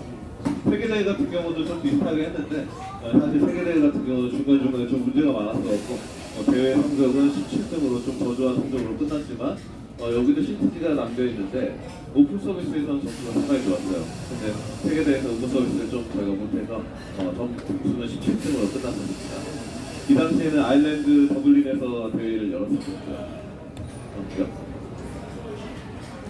이거 너무 안 보이죠? 저희 곧 사업체 차릴 거니까 궁금하신 분들 오셔서 이 세트지를 보셨다면은 친절하게, 상세하게 설명해 드리도록 하겠습니다. 네, 보면은 의무 서비스 점수대는 되게 안 좋고 오픈 서비스 점수대는 굉장히 좋았던 대회였어요. 네, 시간이 없으므로 좀 빨리 넘어갈게요. 네, 18년도 브로스컵 같은 경우도 예선부터 파이널까지 1등, 1등, 1등으로 끝났었던 대회였고요. 18년도 같은 경우는 너무 압도적인 점수로 1등이 나오고 깜짝 놀랐었던 대회였어요. 예선전에 2등한 친구가 전화가 왔어요. 저희가 결과물을 좀 늦게 봤는데 자기 2등으로 본선 올라갔다 그래서 너무 축하한다 그랬더니 1등이 저희 애라고 자기랑 또 근데 7점인가 차이가 난다. 그래서 굉장히 좀 점수 차이가 좀 많이 났었던 대회였기도 했고요. 네, 이 당시에는 저희가 아까 말씀드린 대로 산타로사 파카마로니를 메시커피 사장님 쪽에서 이제 구매를 해서 이걸로 이제 대회를 나갔었어요. 근데 그때 당시에 제가 구입을 할 때 거기 대표님께서 그 얘기를 하더라고요. 이거 로스팅이 너무 까다롭다고. 근데 저희가 이때 당시에 3kg 샀었나? 1.5kg 샀었나 그랬을 거예요. 그래서 저희는 대부분 대회를 들어갈 때 저희 그동안 학생들이 너무 많아서 대부분 선수들이 대회 세팅 잡을 때 한 몇 킬로 정도 쓸까요? 커피를 한 생두를 몇 킬로 정도로 구매를 할까요? 대회 세팅 한번 잡을 때?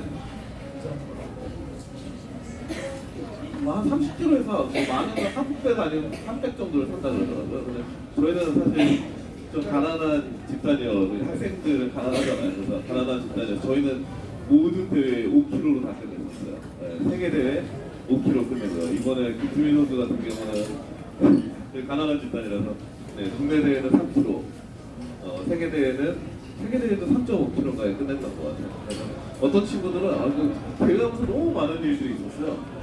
이 친구가 오늘 대회하는데 전날 연습한다고 콩을 다 썼대요. 근데 갑자기 대회 전 운영 중이었는데 저한테 오더니 어떡하냐고 콩이 없다 그랬고 자기 이제 좀 있으면 순서로 나가는데 어떡해요? 못 갔죠? 본선 진출했습니다. 그 친구가 파이널에 올라갔어 나중에. 그래서 좀 많은 일들이 있었었는데 추천해드리고 싶은 것 같아요. 만약에 커피를 하시는 분들이 여기 계신다 그러면은 좀 젊으신 친구분들은 한번 대회라는 게 되게 재밌는 것 같아요. 대회를 하면서 나이를 정말 많이 먹은 것 같아요. 시간이 너무 빨리 지나가고 너무 훅 나이가 먹었었던 것 같습니다. 네, 이 당시에는 국내 대회는 이렇게 진행을 했고요. 세계대회 같은 경우는 엘살바도르 산타로사 파카마라를 또 쓰고 싶었어요. 국대 뉘앙스가 너무 좋아가지고 이걸 또 써야겠다 그래서 라울에게 직접 연락을 했었어요. 그래서 그 친구가 저희를 위한 프로세싱을 여러 가지 해줘서 커피를 받았는데 그때 메시커피에서 받아왔던 커피랑은 너무 퀄리티가 좀 떨어지더라고요. 그래서 사실 이때 파카마라를 저희가 대만에서도 커피를 주문을 해서 COE 3위까지도 테스팅을 하고 이때가 진짜 커피 테스팅을 정말 많이 했었던 것 같아요. 근데 결국은 선수가 제가 말씀드렸던 대로 고등학교 3학년인 친구여서 PT는 이대로 할 수밖에 없었어요. 중간에 콩을 바꿨어요. 네, 그래서 사실 저희가 쓴 거는 나이트 플러스 게이샤 로터스랑 BMP를 썼었고요. 네, 이 당시에 세계대회를 봤는데 BMP랑 로터스에 대해서 아마 아시는 분들이 있을 거예요. 네, 커피에서 약간 짜장 범벅 냄새가 나는 커피였죠. 근데 세계대회를 가보니까 트렌드더라고요. 네, 제가 백룸에 있는데 사람들이 분쇄만 하면 다 짜장 범벅이 막 이렇게 다 나왔어요. 그래서 이 당시에는 굉장히 트렌드였고 그게 지금까지도 이어지고 있는 것 같더라고요. 이번에 1위 한 친구도 그 친구가 김수민 선수 다음이었어요.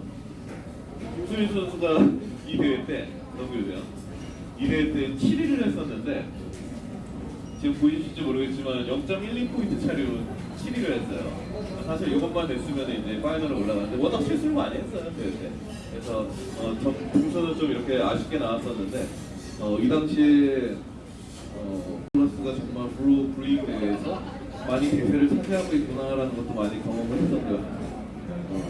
김수민 선수는 일단은 오픈 서비스에서 최고 점수를 받았던 것 같아요. 오픈 서비스에서 9점을 받은 플레이보의 9점 항목을 받았어요. 예, 예선전에는 뭐 심사를 해보신 분들은 있겠지만 예선전에서 9점을 줬다는 건 거의 만점에 가까운 점수거든요. 그래서 예선전에서 플레이보 부분에서 9점을 받았고 거기에 오 챔피언이 심사위원은 그냥 내가 이번 심사 때 먹어본 커피 중에서 제일 맛있었다라고 표현해줬습니다. 그래서 사실 그 커피도 오늘 준비를 하고 싶었었는데 그 커피는 준비를 못하고 좀 더 비슷비슷할 정도로 괜찮은 커피를 오늘 좀 준비를 했습니다. 네, 김수희 선수 시티지가 네, 위에 점수 상당히 좋아요. 네, 밑에 점수가 조금 아쉽게 나왔어요. 넘기죠. 네, 또 넘기죠. 네, 아까 말씀드렸던 9점짜리 플레이도 하고 있습니다. 네, 조금 많이 배운 친구인 것 같아요. 글씨 태도 앞에랑 많이 다르죠. 글씨 좀 배운 친구라서 그런지 점수도 팍팍 잘 줘서 밑에 디스쿠션이나 커스터머 서비스가 너무 점수가 낮았어요. 근데 너무 아쉽게도 제일 아까웠던 대회였던 것 같아요. 네, 아무래도 어린 나이가 좀 많이 어려서 그런지 이 무대 자체에 좀 많이 고생을 많이 했었었는데 지금 현재는 저희와 함께 하고 있는 오늘 이 자리도 원래 참석을 하려고 그러다가 네, 그냥 뭐 일이 있어서 그냥 같이 참석을 못했는데 뭐 현재는 열심히 또 커피 공부를 하고 네, 정말 다시 더 챔피언답게끔 안에를 채우고 있는 중이라고 말씀드리겠습니다. 네, 이런 서비스도 평타 이상은 나왔던 것 같습니다. 그러니까 이게 7등만 나오지 마라라고 생각했는데 7등이 나왔어요. 그래서 정말 화가 났던 대회였던 것 같아요. 시간이 없는 관계로 이 시티지 같은 경우는 궁금하시면은 저희가 아마 조만간에 사업주로 인사를 드릴 것 같아요. 그래서 진짜 정말 편하게 놀러 오세요. 그래서 언제든지 이런 거 궁금하시면은 저희가 언제든지 하도록 하겠습니다. 네, 19년도 네, 조영주 선수입니다. 네, 조영주 선수가 사용했던 커피는 코스타리카 게이샤 손 타이토라는 커피를 썼고요. 네, 이 친구 같은 경우는 저희가 커피 셀렉은 저희가 안 해줬어요. 사실 제가 모든 대회에 있어서 우상은 대표, 트루커 커피 우상은 대표가 저한테 굉장히 좋은 동료인 친구라서 대회에 대한 항상 되게 많이 얘기도 하고 정인성 선수 같은 경우는 세계대회 때 우상은 선수가 같이 코칭도 많이 실질적으로 거기 따라가줬어요. 네, 그래서 우상은 선수랑 저는 세계대회 2개를 같이 진행을 했었어요. 하나는 멜버른도 같이 갔었고 그 아일랜드 더블린도 같이 갔었어요. 브라질은 자기네들은 브라질 안 쓴다고 안 간다 그러더라고요. 그래서 브라질까지 같이 안 가졌는데 나머지 대회는 다 같이 해줄 정도로 저한테는 그런 정말 좋은 동료인데 그 친구와 우상은 대표와 조용주 선수가 골라서 저희한테 로스팅을 요청을 했었어요. 근데 브라질에서 이제 저희가 세계 대회를 하고 있는데 연락이 한 통 왔어요. 추출 도구 좀 써도 되냐고. 여기에 대해서 약간의 수정이 이루어지고 뭐 여러 가지는 하겠지만 너희가 사용했던 추출 도구를 꼭 쓰고 싶다. 저희 아직 세계대회 끝나지도 않았는데 그래서 사용하고 싶다라고 요청이 와갖고 뭐 일단은 뭐 열정과 근성은 굉장히 합격점이라고 생각이 들어서 아마 이 추출 도구를 브라질에서부터 허락을 해줬었어요. 그래서 그때부터 이제 대회 준비를 아마 시작한 걸로 알고 있었고 사실 너무 비슷한 유형의 추출 도구였지만 한번 테스팅을 해보시면은 이래서 이런 걸 썼었구나라는 생각이 들 거예요. 선수가 직접 와 있기 때문에 그냥 저는 여기까지만 설명을 드리고요. 아무래도 선수한테 직접 얘기를 들어보시는 게 좋을 것 같아서 아마 이 다음부터는 간단한 설명과 시음까지도 같이 있을 거니까 네, 조금 더 지루하지 않은 자리가 될 것 같다. 저는 여기서 물러나겠습니다. 네, 반갑습니다. 바로 해도 괜찮으시겠어요? 네. 화장실 안 가도 괜찮으시죠? 시간이 조금 얼마 남지 않았다고 얘기를 들었어요. 그래서 간략하게 얘기 드리고는 그래도 얘기를 시작해보도록 시작 전에 그래도 이러한 세미나에 초청해 주신 해안자동화 사무실과 박준 교수님께 감사 인사를 드리고 날씨가 안 좋잖아요. 비도 오는데 여기까지 와주신 분들에게도 감사 인사를 드리겠습니다. 감사합니다. 네, 저는 현재 예술의 전당 부근에 위치하고 있는 프리퍼 커피에서 일하고 있는 바리스타 조용주입니다. 혹시 놀러와 보신 분들 계신가요? 오셨어요. 감사합니다. 반가운 반가운 얼굴들이 그래도 좀 있으신 것 같아요. 낯이 익으신 분들도 많이 계시고. 커피를 다들 좋아하시나요? 감사합니다. 이제 제 이야기를 시작해 보면 저는 2018년은 제게 있어서 좀 특별한 한 해였던 것 같아요. 처음 나간 브로스컵이라는 대회에서 2등이라는 성적을 거뒀습니다. 이 2등이라는 게 사실 조금 한편으로는 아쉬운 등수이기도 한데요. 근데 저에게는 조금 값진 등수였다라고도 생각이 들었습니다. 그 이유는 제가 대회를 하면서도 느꼈지만 대회 때는 선수는 스포트라이트를 받습니다. 하지만 코치진은 주목을 받지는 못하죠. 저도 이제 팀원으로서 대회를 많이 준비해봤던 경험이 있어서 이제 그런 건 많이 느껴봤는데 그 정도로 선수가 많이 부각이 되기 때문에 제가 말씀드리는 코치진들은 제가 정말 존경하는 분들이고 특히 간략하게 설명드리면 아까도 얘기가 나왔었지만 2012년도에 브로스컵 1위를 차지하신 저희 프리퍼커피 대표님이자 구상은 대표님이 계시고 그리고 2013년 브로스컵 1위 세계 2등 정인성 교수님과 그리고 박지훈 교수님까지 다른 사람들과는 다른 저는 의미였던 대회였었습니다. 그 이유는 조금 훌륭한 코치진을 저는 좀 뒀다라고 생각을 해요. 이분들과 함께라면 어떤 대회든 제가 나가고 싶은 브로스컵이라는 대회에서 한번 해볼 수도 있겠다, 한번 나가보고 싶다라는 생각을 많이 했었어요. 그래서 제가 직접 요청을 드렸던 부분들도 있고요. 그래서 이제 제가 혼자만 이룬 대회는 아니라고 생각을 하고요. 실제 저희 팀이 이루는 대회라고 생각하기 때문에 저는 어디를 가서든 그 점이 항상 뿌듯하고 자랑스럽게 생각하고 있습니다. 대회를 진행하면서 뭐 궁금하신 점들이 있으실 거예요. 혹시 대회를 준비하시는 분들이 계신다면 선수의 생활, 선수가 어떻게 해야 되는지 이런 부분들도 궁금해 하실 텐데 사실 저에게 있어 대회는 부담감이 좀 컸던 대회 중에 하나였습니다. 아까 말씀드린 코치진이 있기 때문에 제가 혹시나 트로피나 성적이 좋지 않으면 그분들에게 이미지가 실추가 되거나 실질적인 피해는 가진 않겠지만 항상 제 머릿속에는 그런 것들이 좀 많이 부담감이 많이 작용을 했던 것 같아요. 그래서 대회를 준비하면서도 항상 밥을 먹거나 일반적으로 물을 마시다가도 대회 연습을 안 하고 있는 도중에 물을 마시더라도 이러면 안 되는데 연습을 해야 되는데 라는 그런 부담감이 있을 때마다 이제 저희 팀원분들은 일부러 그냥 장난쳐주고 웃겨주려고 막 했던 것 같아요.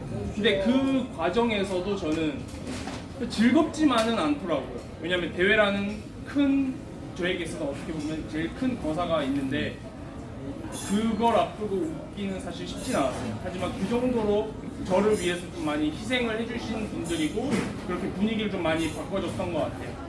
그래서 묵묵히 도와주시는 분들이 있기 때문에 제가 조금 더 연습에 집중할 수 있었고 힘들 때도 좀 많이 기댈 수 있었던 그런 대회였던 것 같아요. 그래서 혹시나 대회를 생각하시는 분들이 계시거나 아니면 주변에서 나도 이런 대회를 한번 나가볼 거야 라는 지인분들이 계시다면 꼭 좋은 팀원 옆에서 도와줄 수 있는 같이 대회를 만들어갈 수 있는 그런 팀원이 있다면 한번 열심히 한번 해보라고 저는 강력히 권해드리고 싶습니다.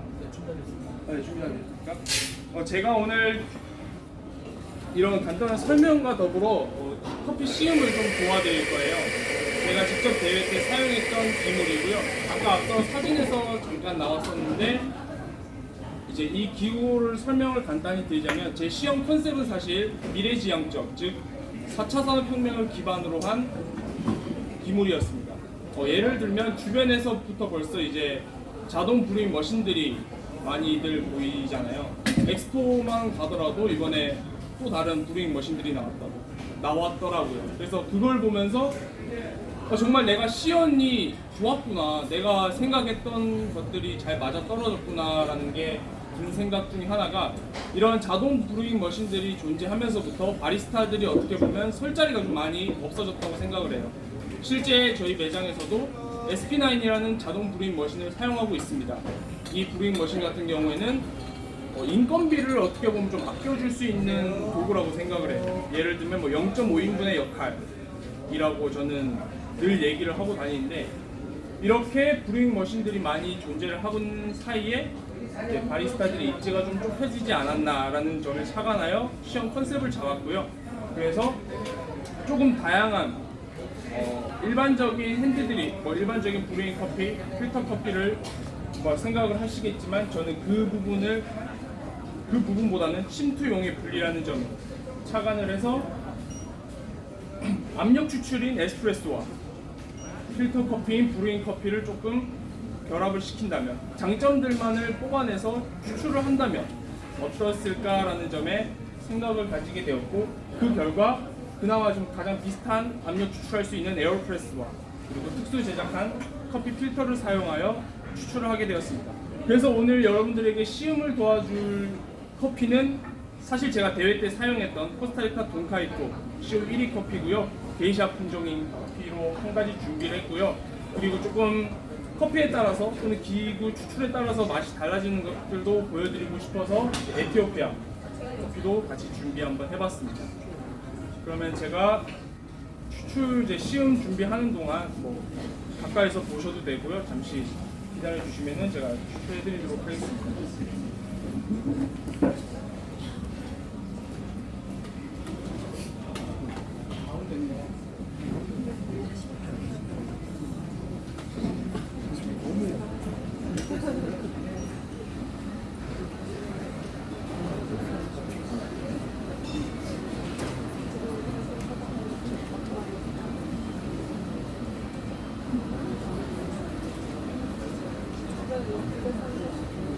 네, 가까이서 보셔도 돼요. 눈이 좀 보시고.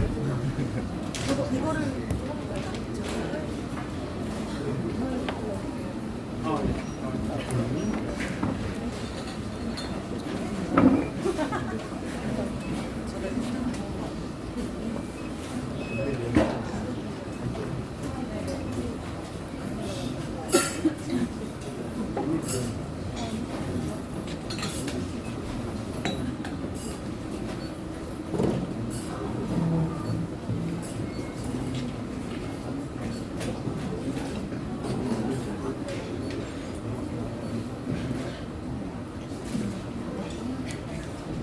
네. 아니요, 저를 시중에서 판매하고 있어요.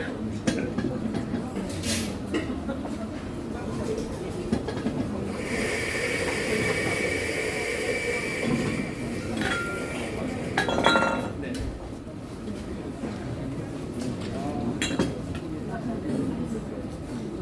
혹시 궁금한 점 있으세요?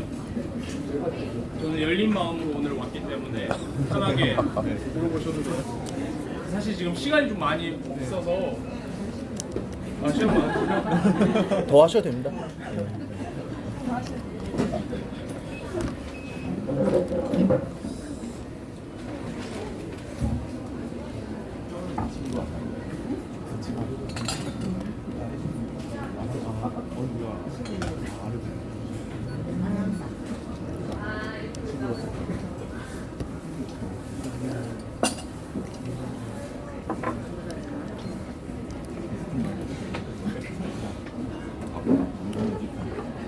누구다 얘기하십니까?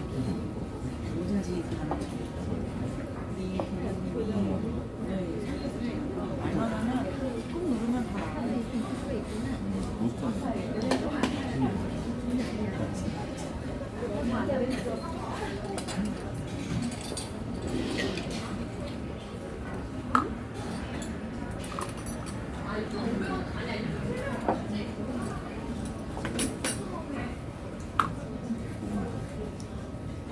잘 보이시나요?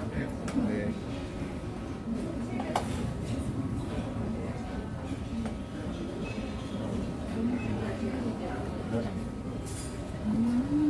나 이거 봤어.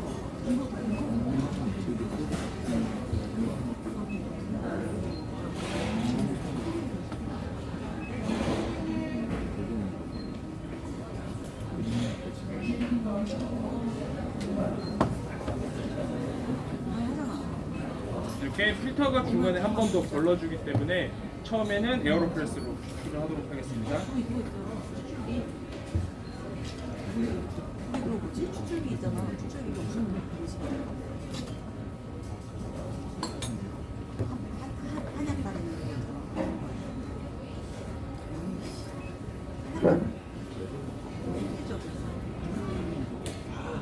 한약 따르기 추출기. 무슨 말이야?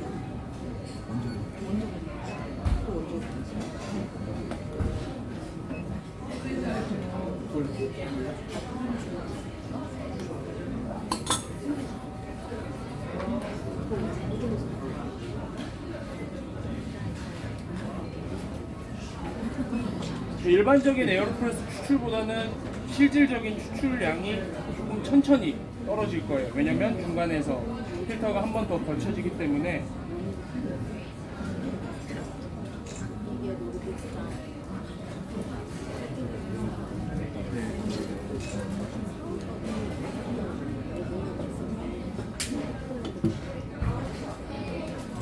먼저 코스타리카 커피 두 개를 먼저 추출해 드릴게요.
이렇게 해서 추출 액량은 약 56g 정도 저는 사용했었고요. 그 다음 바이패스 형식으로 물을 100g 정도 희석했었습니다.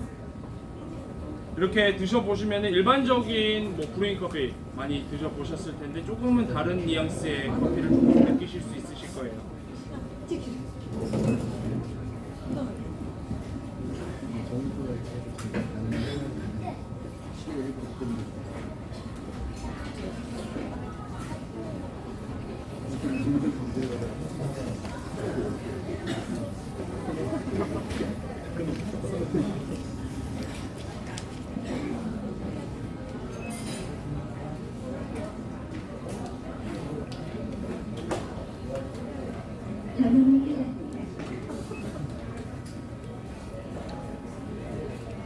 이렇게 이제 기다리시면 됩니다.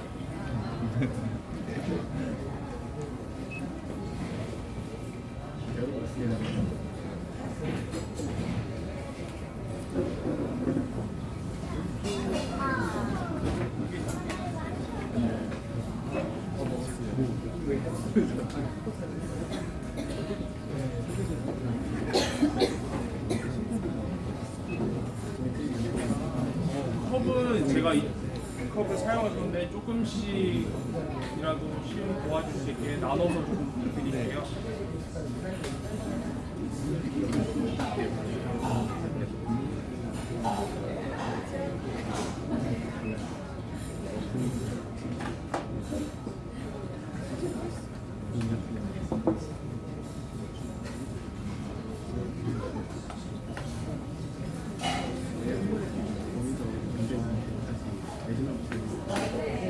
네, 시험 도와드릴게요. 저희가 나눠서 쫙 드리겠습니다. 네네. 예, 사실 양이 좀 적어서 제가 많이 못 드리지만 그래도 한 번씩 드셔보시면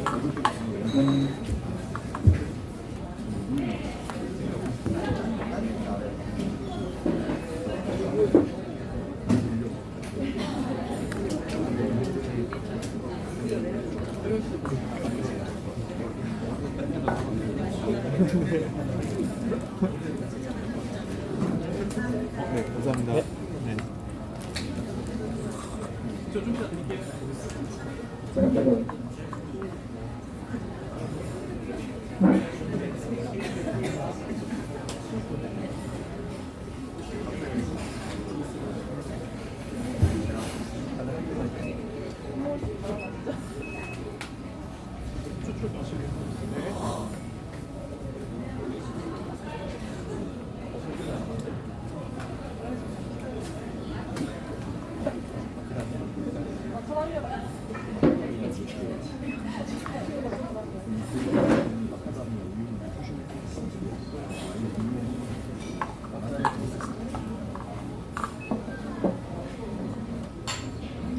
괜찮으세요?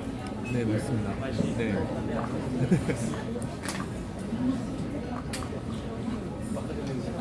특별히 이 세미나 때문에 세미나를 위해서 커피를 구매를 다시 했어요. 키로당 이제 금액이 센데 저희 박준희 교수님이 네, 로스팅 해주셨고 태환씨가 구매를 해주셨어요. 그래서 저는 사실 되게 기분이 좋았어요. 왜냐면 제가 사용했던 커피를 뭐 여러분들에게 원래 사실 대회 때는 일반인 분들이 많이 못 드시잖아요. 그래서 좀 이런 자리가 있으면은 훨씬 좋겠다라고 네. 생각을 했었는데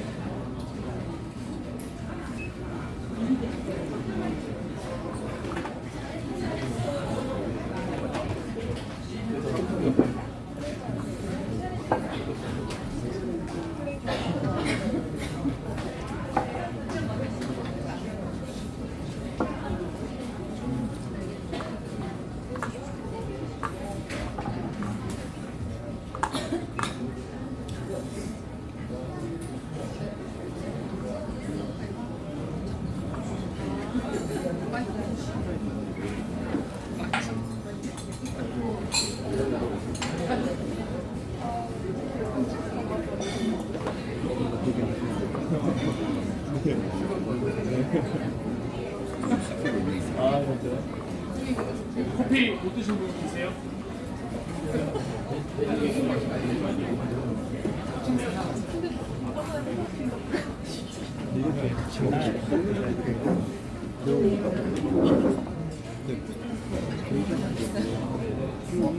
나눠 먹자.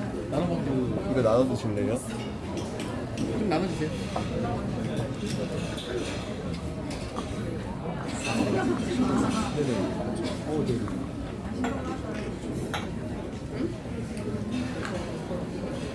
네, 사진 많이 찍어서 인스타 올려주세요. 네.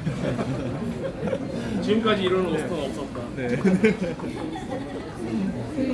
커피 괜찮으세요? 생각하셨던 만큼 혹시 맛이 나오나요? 다행입니다. 그래서 저도 이런 자리에서 이렇게 커피를 꼭 한번 들어보고 싶었는데 좋은 기회인 것 같아요. 마지막으로 제가 한 가지 더 드리고 싶은 말씀은 뭐 여러 방법, 아까도 똑같이 얘기를 하셨었지만 여러 방법이 있는 것 같아요. 한 가지 방향만 생각하지 마시고 여러 방법을 생각을 하시되 항상 묵묵히 도와주는 분들을 좀 많이 생각해 주셨으면 좋겠어요. 저 같은 경우는 이제 혼자서 대회 준비를 할 때 그리고 같이 도와줄 때 차이점을 많이 느꼈었는데 정말 외로운 싸움인 것 같아요. 그럴 때 제가 많이 힘들었을 때 제가 가장 좋아하는 이제 커피를 하면서 가장 좋아하는 형이자 가장 존경하는 바리스타는 이제 정인성 바리스타인데 그분이 저한테 그런 말을 해주더라고요. 네가 힘들다고 힘든 티를 내면 안 된다고. 주변에 있는 사람들이 네가 힘들면 빨리 지쳐버리기 때문에 그럴 때일수록 네가 조금 더 힘을 내라. 그 말을 들으니까 정말 제가 금전적으로 돈을 주는 것도 아니고 정말 저 잘 되라고 도와주시는 건데 조금 더 그때부터 힘을 좀 많이 냈던 것 같아요. 그래서 혹시나 뭐 주변에서 대회를 준비하시는 분이 계시다면 지나갈 때 좋은 얘기, 뭐 덕담 한마디 해주시면 더 좋을 것 같아요. 네, 저는 여기서 마치도록 하겠습니다. 감사합니다.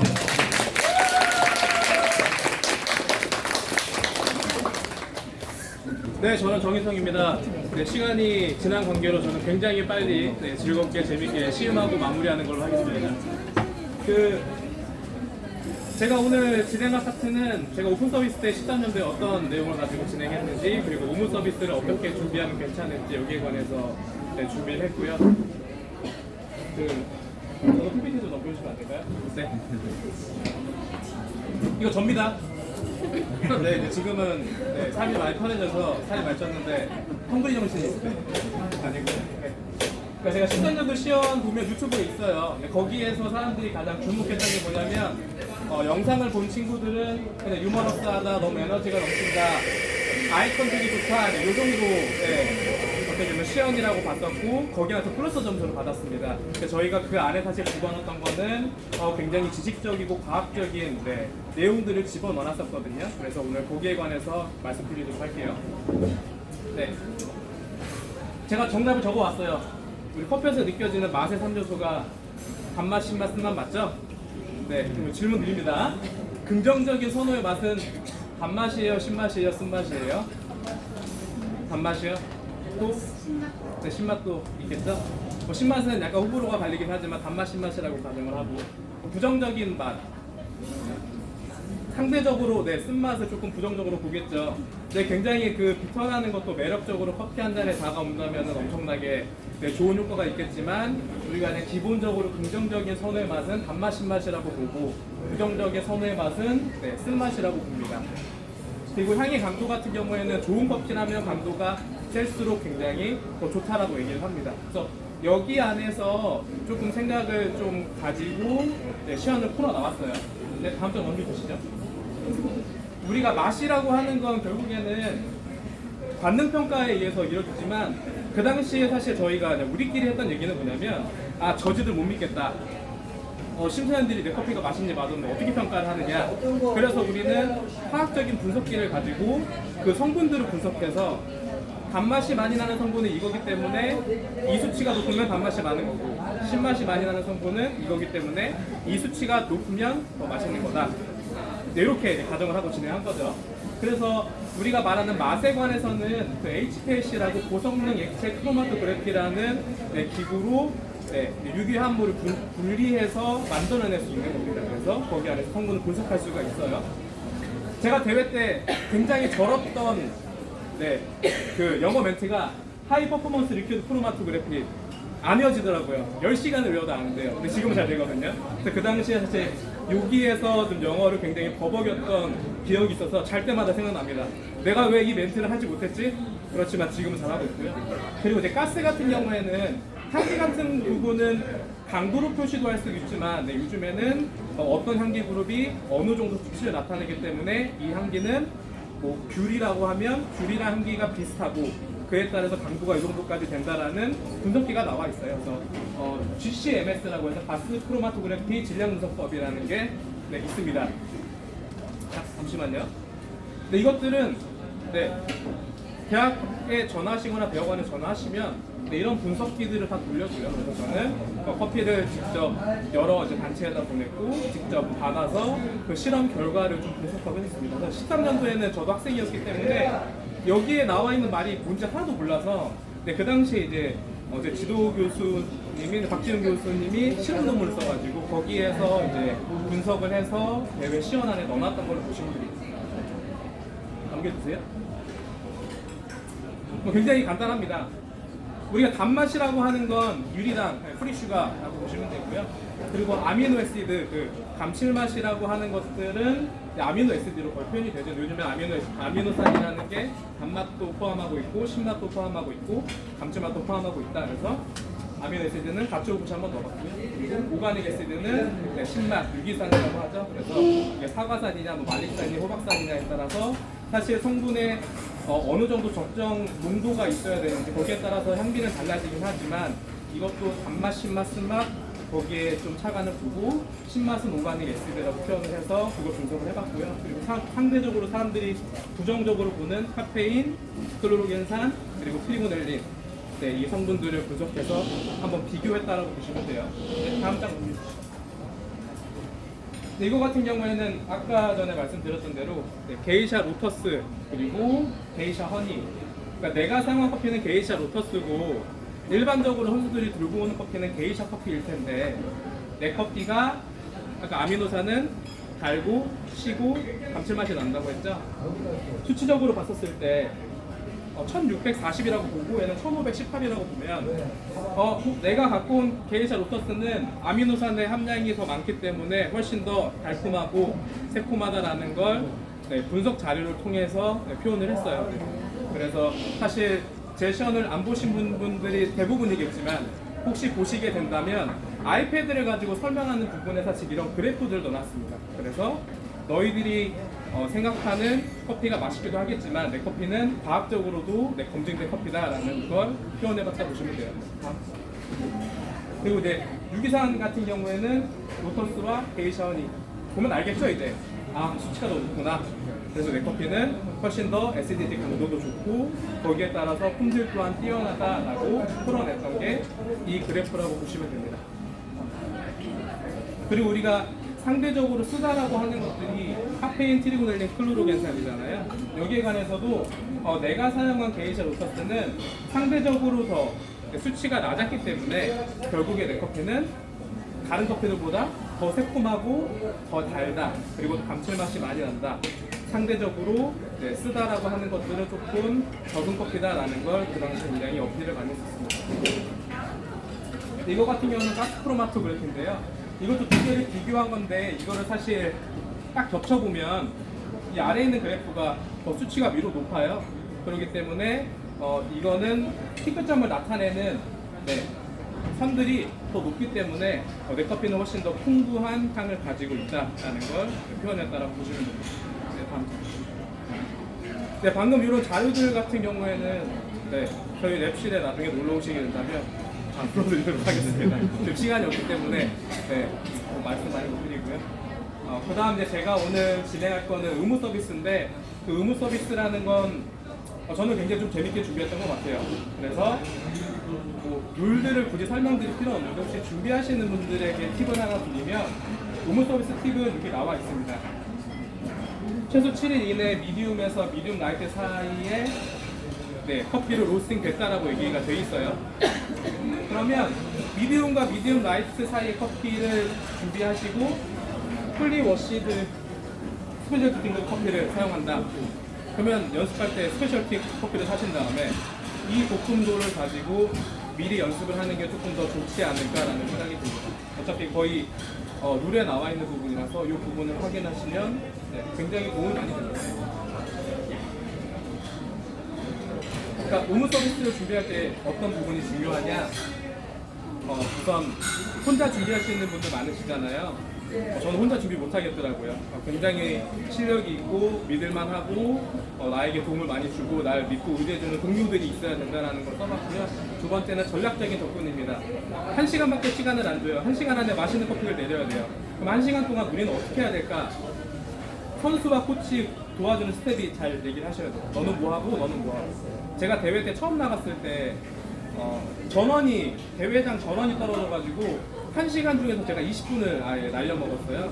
근데 그때 저는 멘탈이 붕괴가 돼서 어렸을 때 가만히 서 있었을 때 제 코치가 혼자서 제가 할 일까지 진행했었거든요. 그래서 어떻게 해야 될지 정확하게 진행하시면 되고요. 제가 이번에 그 의무 서비스에서 보여드리고 싶은 건 뭐냐면 그냥 근본적인 추출을 보고 로스팅이라는 건 무엇인지 이게 굉장히 중요한 것 같아요. 저는 맛없게 추출하는 대회를 예전에 저희끼리 열었어요. 그러니까 맛없게 추출하는 게 왜 중요하냐면 우리는 항상 정답을 찾아 나가려고 하면 힘들 거예요.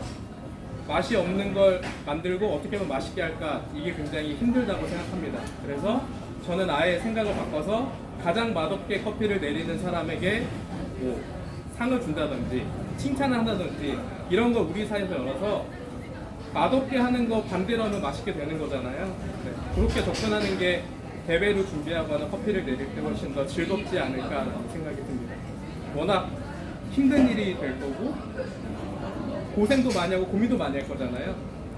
그때 계속 나는 정답만 찾아야지라고 하는 게 도움이 안 될 수도 있기 때문에 휴식도 많이 하시고 맛없게 어떻게 하면 커피를 내릴 수 있게 고민하시다 보면 그의 반대는 맛있게 커피를 내릴 수 있는 겁니다. 그리고 가장 중요한 건 테스팅. 테스팅을 정말 잘 하시는 분들이 주위에 많으시면 굉장히 도움이 많이 될 거예요. 그래서 그 부분, 그리고 경우의 수. 경우의 수라고 하는 건 아까 나왔던 대로 로스팅 정도는 미디움 라이트와 미디움 사이예요. 그러면 그 다음에 우리가 생각해야 될 조건은 이 포인트에 도달하기 위해서 이 커피는 어느 정도 시간이 걸렸느냐, 이 두 가지만 생각하셔가지고 네, 재밌게 즐겁게 하시면 좋을 것 같습니다. 다음 점. 네, 이번에는 제 커피를 내려드릴 건데요. 네, 한 잔은 그냥 우리가 생각하는 옵티멈 밸런스 안에 들어가는 커피를 드릴 거고, 나머지는 그냥 저희가 즐겁게 하는 추출에 관해서 보여드릴 건데 뭐가 맛있을지는 저도 모르겠어요. 근데 아까 이전에 메시커피 대표님이 말씀하셨던 게 이거잖아요. 추출했었을 때 같은 추출 수율과 같은 농도를 나타내더라도 분명히 향미가 다르다. 맞아요. 근데 그 맞는데 저희가 브로스컵을 준비할 때 가장 기분 좋을 때는 뭐냐면 수율과 농도를 맞추고 나면 이 커피가 맛있지 않을까라는 기대감이 있는 사람들이 너무 많아요. 그러면 그분들은 성적이 좋지 않을 수도 있겠구나라고 생각합니다. 그래서 우리는 같은 수가 같은 농도를 나타내는데 나는 어떠한 추출 조건으로 이걸 맞춰야 나가야 할지를 고민하신다면 더 맛있는 커피를 만드는데 도움이 되지 않을까라는 생각입니다. 오늘 레시피는 다 공개해 드릴 수도 있고요. 왜냐면 제가 그 16년도 대회 때 메시커피를 가서 커피를 테이스팅하는데 에어로프레스가 너무 맛있는 거예요. 근데 그 당시에 그냥 레시피에다 오픈을 해주시더라고요. 그래서 우린 이렇게 진행하니까 이렇게 만들어 보세요. 로스팅은 이렇게 했으니까 한번 이렇게 테스팅 해보세요. 이런 걸 보면서 그 레시피 공유하고 뭐 이러한 것들을 알고 있는 걸 말한다는 게 뭐 전혀 뭐 서로에게 해가 될 일도 아니고 저희도 알려드리면 거기에 따라서 피드백도 받고 더 열심히 할 수 있는 원동력이 되기 때문에 한번 추출을 해서 테스팅하고 저는 마무리하는 걸로 하겠습니다. 바로 진행하겠습니다.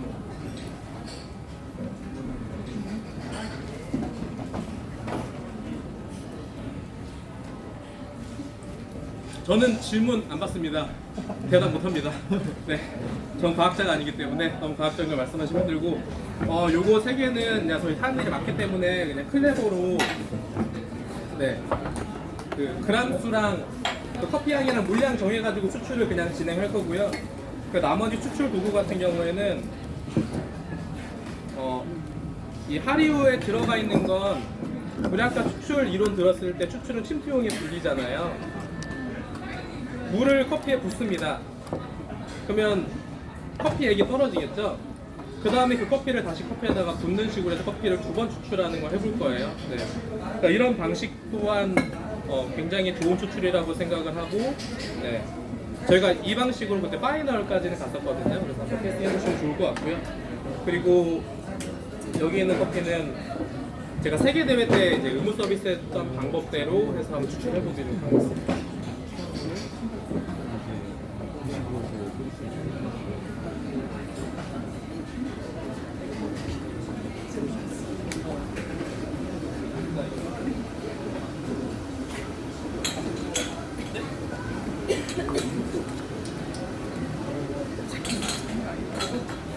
지금 물이 끓어야 돼서 화장실 갔다 오실 분은 갔다 오셔도 되고요. 질문하실 분은 질문하시면 골라서 대답해 드리겠습니다.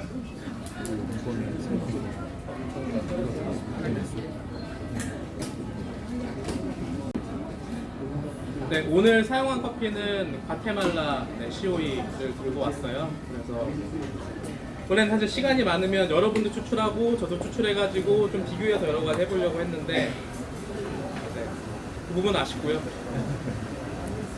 뭐 선수분들도 많고 코치분도 많으시고 커피 좋아하시는 분도 많으셔서 다 입맛에 맞게 한번 최선을 다해서 추출해보겠습니다.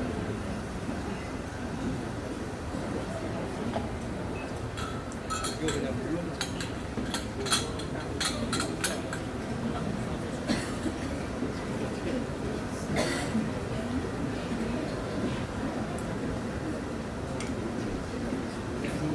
네. 네? 랩실이요? 아직 장소가 정확하게 안 나와서. 저 인스타 시작한 새내기이기 때문에 네. 인스타 팔로우 해주시면 됩니다.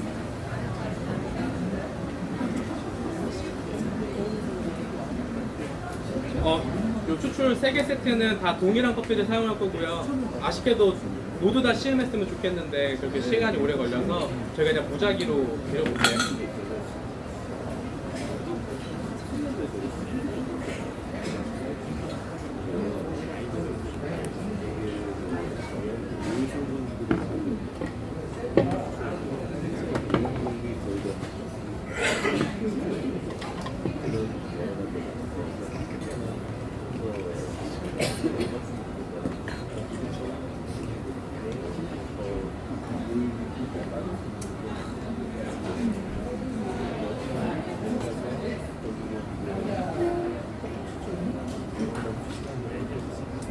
이제 요거 같은 경우에는 우리 뭐 다 아시던 대로 그 투가식이라는 추출이 있어요. 그 오래 뜸들이고 짧게 추출하는 다음에 희석하는 건데 그 방식을 좀 변형한 거라 보시면 되고요.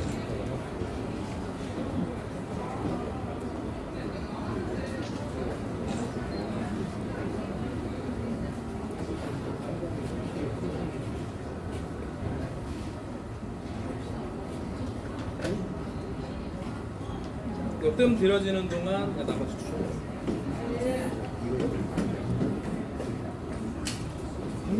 진짜 예쁜 거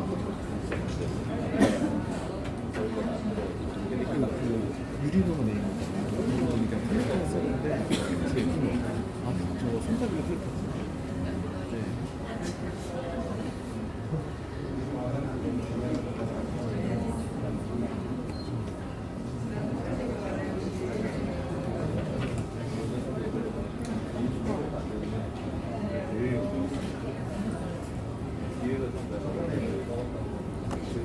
여기 느낌 좋네요.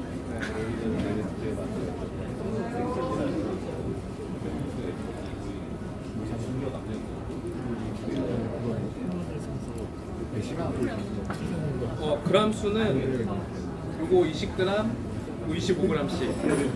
의무 서비스는 내가 콩을 몇 그램 쓰던 그 규제가 없어서 저희는 그 여러 가지 테스트를 하고 최대한 많이 좀 사서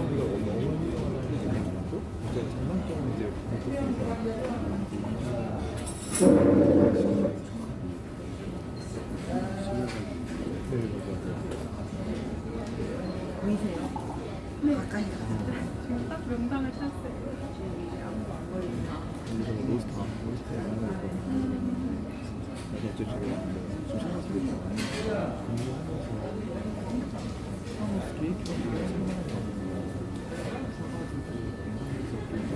저희 막 이렇게 커피도 이렇게 나눠하고 뭐 피드백 나가고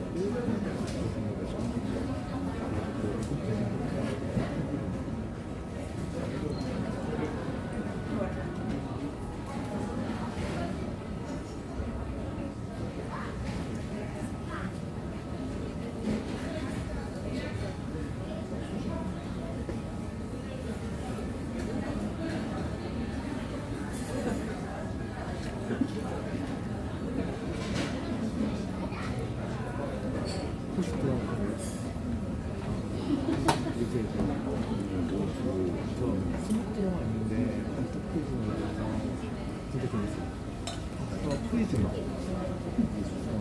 보면은 너무 독특해서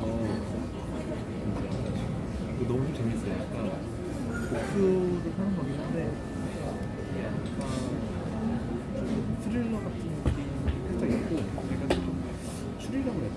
그러니까 되게 재밌어요. 뭔가 스무고요. 오늘 하고 이게 KBS에서 하거든요. 프리즈 레몬을 또 써가지고 너무 똑똑해요. 느낌만 보세요, 느낌만.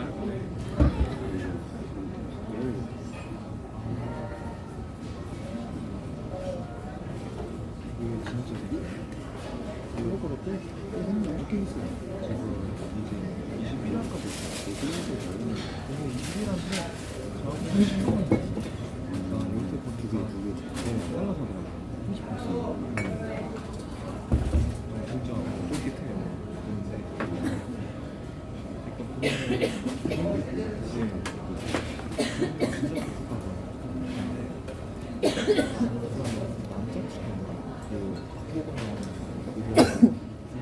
재밌긴 한데 박보검이란 주인공이 너무 현실을 안 보는 느낌이 있어요.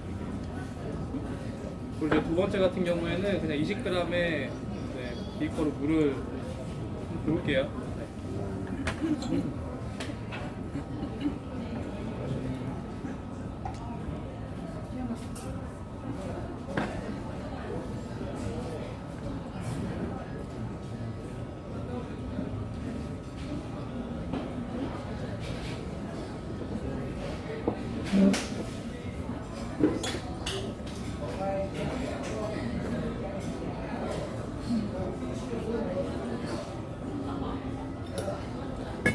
저도 희석하는 거 굉장히 좋아하는 스타일이에요. 그러니까 뭐 저는 희석하는 거 굉장히 좋아합니다.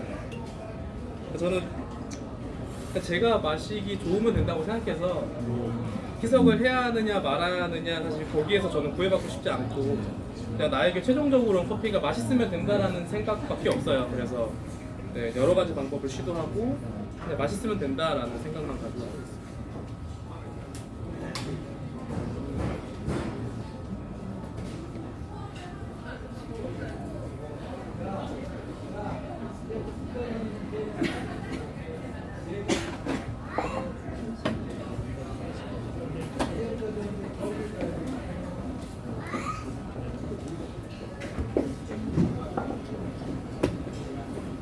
그리고 저희가 그 다음에 진행하는 방법은 방금 물 부었을 때 추출이 진행됐잖아요. 그리고 이 커피를 다시 부으면 추출일까요? 아닐까요?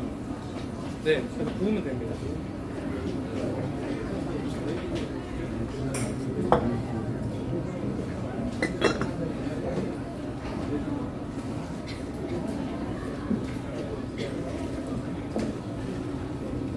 그러니까 이런 방법 또한 저는 굉장히 좋다고 생각해요. 네.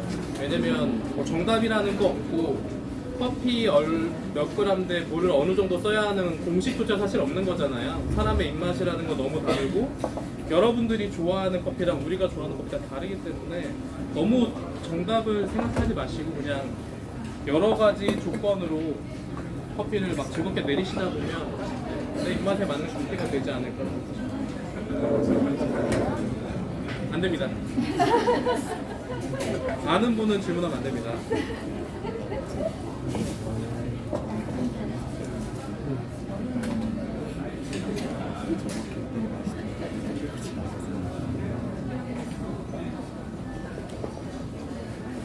우선 이거 먼저 드릴 테니까 네, 여러분들이 컵에다가 직접 따라 보시면 될 것 같아요.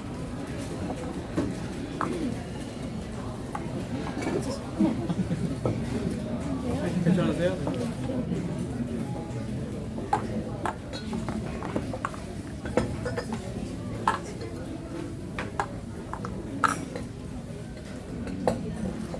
궁금하죠? 잠시만요.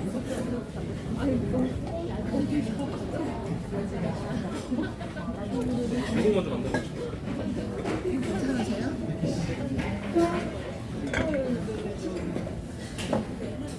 그 희석은 그냥 먹다 보면은 그 맛있는 그게 있어요. 네. 정해놓지 마세요. 네. 하다 보면 어차피 본인의 브링 스타일이 결정될 거거든요. 그래서 그 1번 커피는 제가 위에다 올려놓을 테니까 네, 여러분들 자유롭게 테스팅 하시면 되고요. 그 여기는 1번 커피라고 하는 거는 오랫동안 뜸 들인 다음에 추출 짧게 한 걸 보시면 됩니다.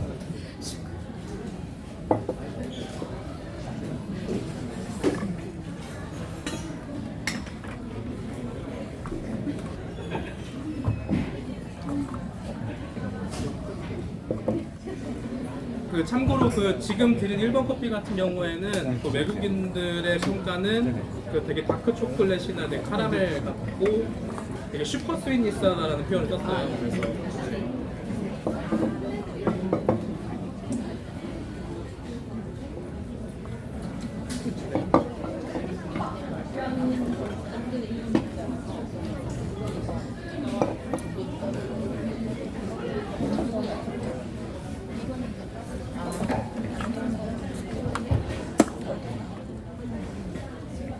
종이컵 보장하죠.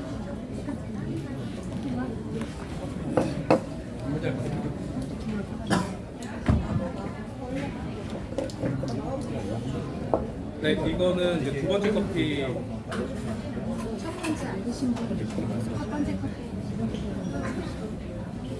그 두 번째 커피는 네, 아까 커피를 붓고 한 번 더 부은 네, 커피라고 보시면 되고요. 한번 테스팅해 보시면 좋을 것 같습니다.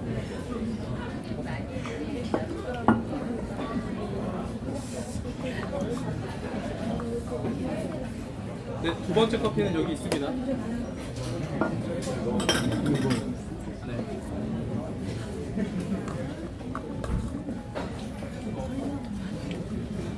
네, 감사합니다. 그리고 여기 있는 커피는 세 번째 커피인데요. 이 세 번째 커피는 그냥 우리가 일반적으로 그 옵티멀 밸런스라고 부르는 구간 안에 들어가게 해놨어요. 그래서 테스팅 하시면 되실 것 같아요.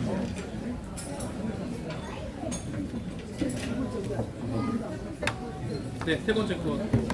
네. 네네. 두 번째 커피는 요. 기본 아닌가요? 네, 세 번째.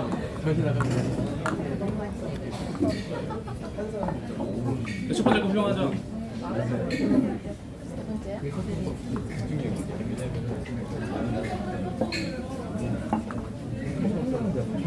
우리는 말달에 빨리.